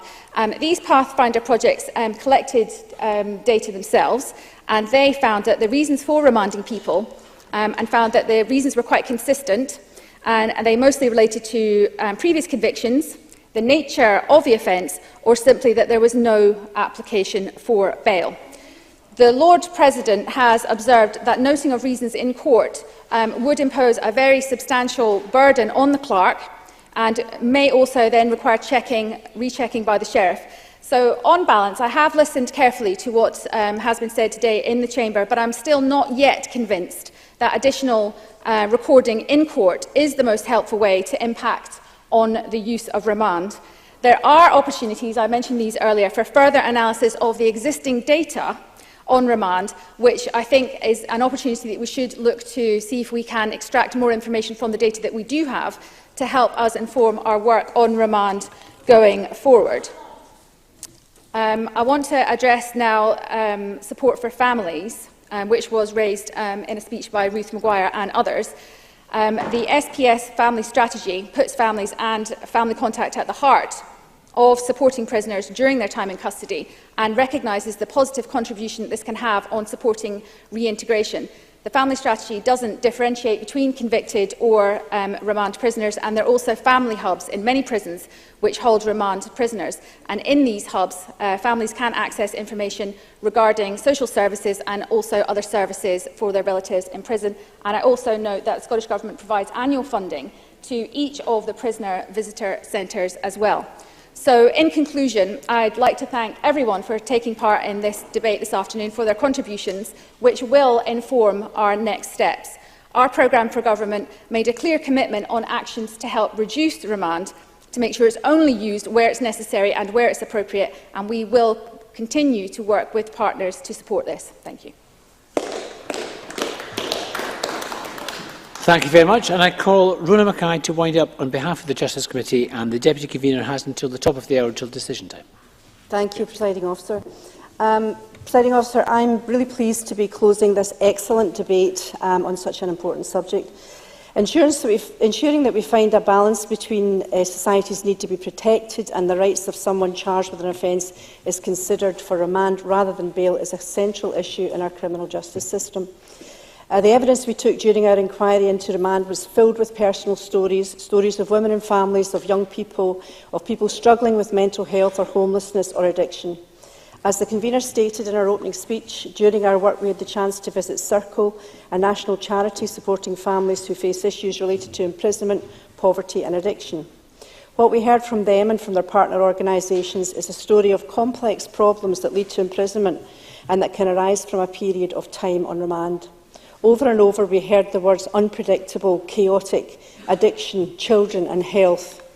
Our report talks about the numbers being placed in remand, the problems this can cause beyond the criminal justice system, incorporating health, housing, education and more, all of which we've heard in the excellent contributions today.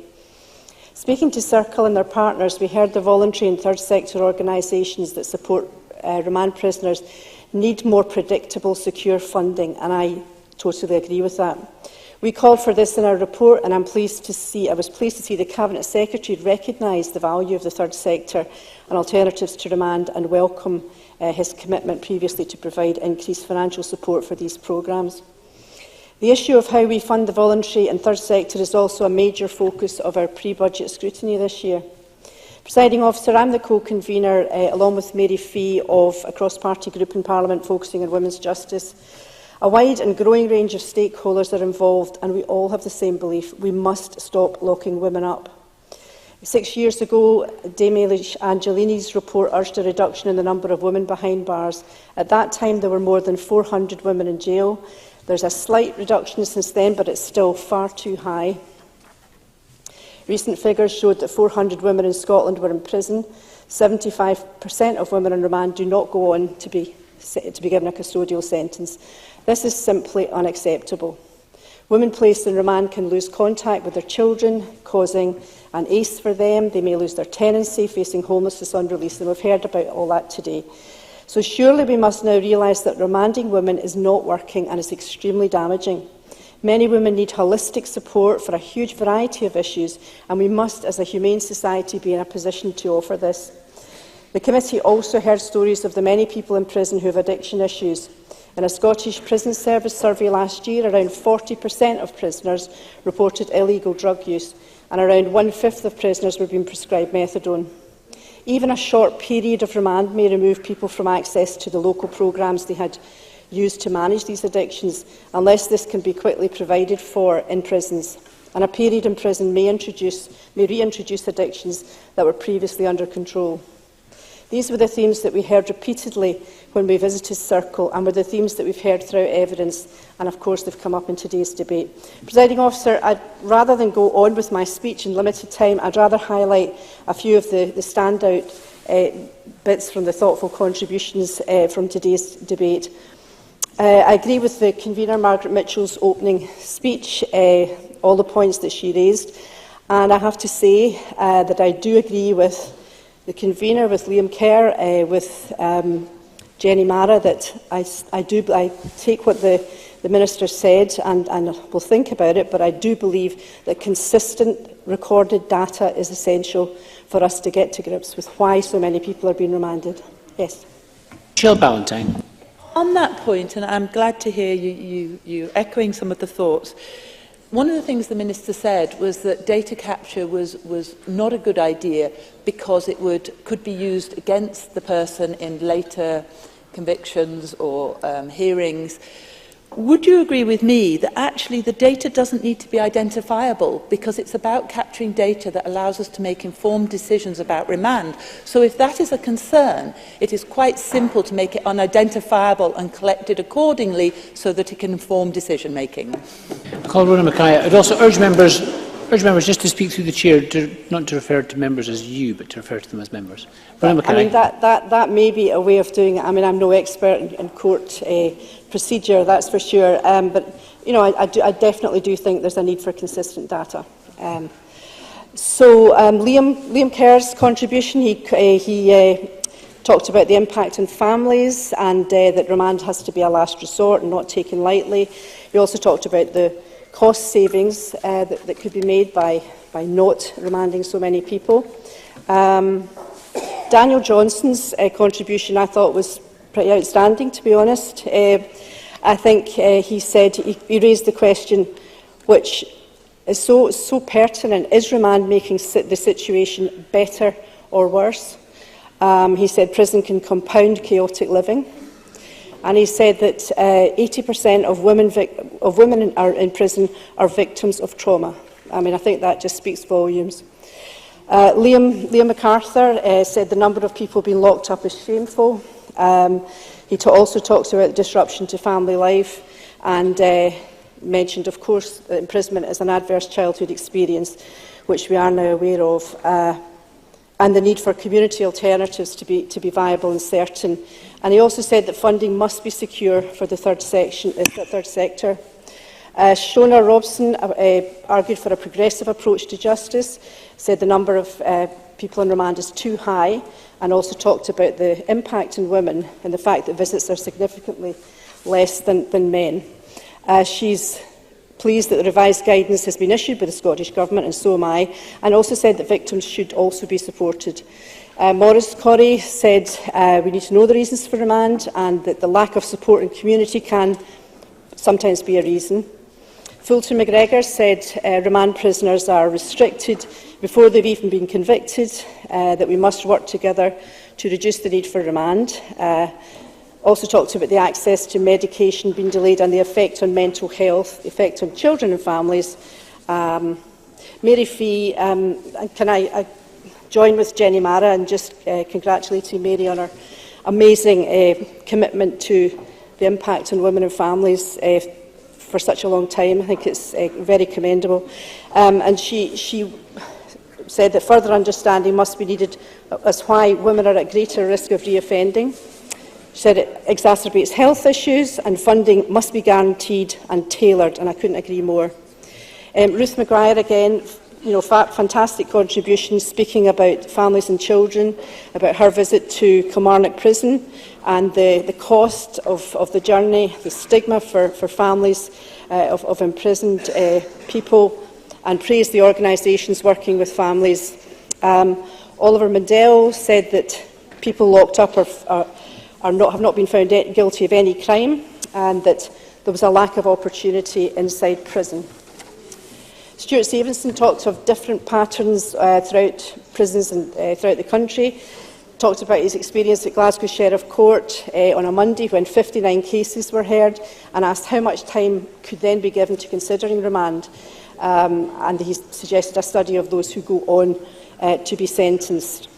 David Stewart's contribution was amazing. He talked about the health implications on remand, the limited services available, says information sharing is a must, and really that it's a postcode lottery for care, and 70% of prisoners have some form of mental health issues, and this has to be addressed, and he's asked for a national screening for prisoners on remand as well at that point.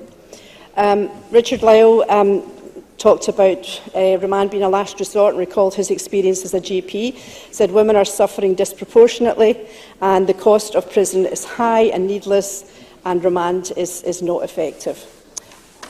I don't know how much time I've got. I think probably bring your remarks to a conclusion now.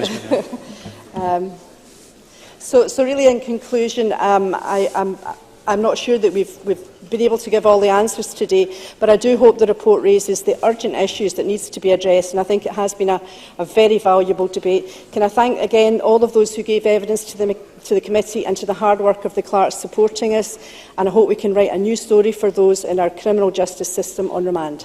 Thank you.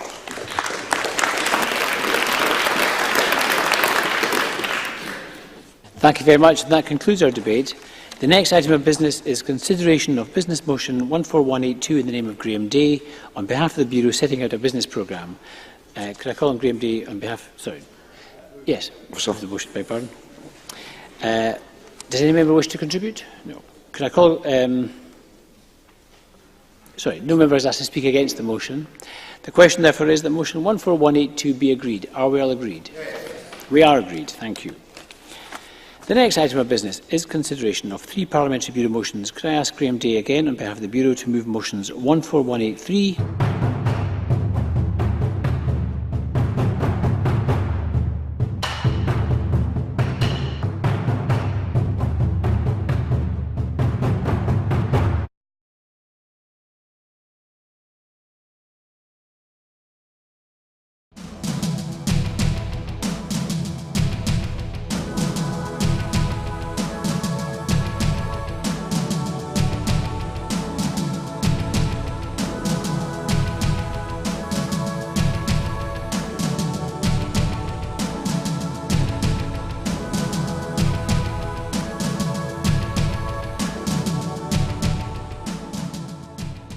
Well, it's lovely to be out on such a sunny evening in Edinburgh, but it's a shame that we have to be out tonight protesting against the 2-child cap and the rate clause well more than a year since Alison, my colleague at Westminster, first spotted it in the small print of a Tory budget. Very glad to see such a huge demonstration today and so many people still coming along 1 year after the rape clause came into force to show their opposition to this vile and despicable policy. The UK Government have never been able to justify this policy, and we saw that this week with Esther McVeigh's pathetic attempts to say that the rape clause was somehow double support for women and that gives them some kind of chance to talk about the most appalling and disturbing experience of their life.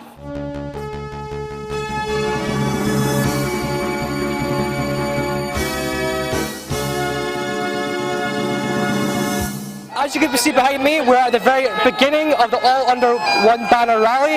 You can obviously hear the pipers behind me as events are about to kick off.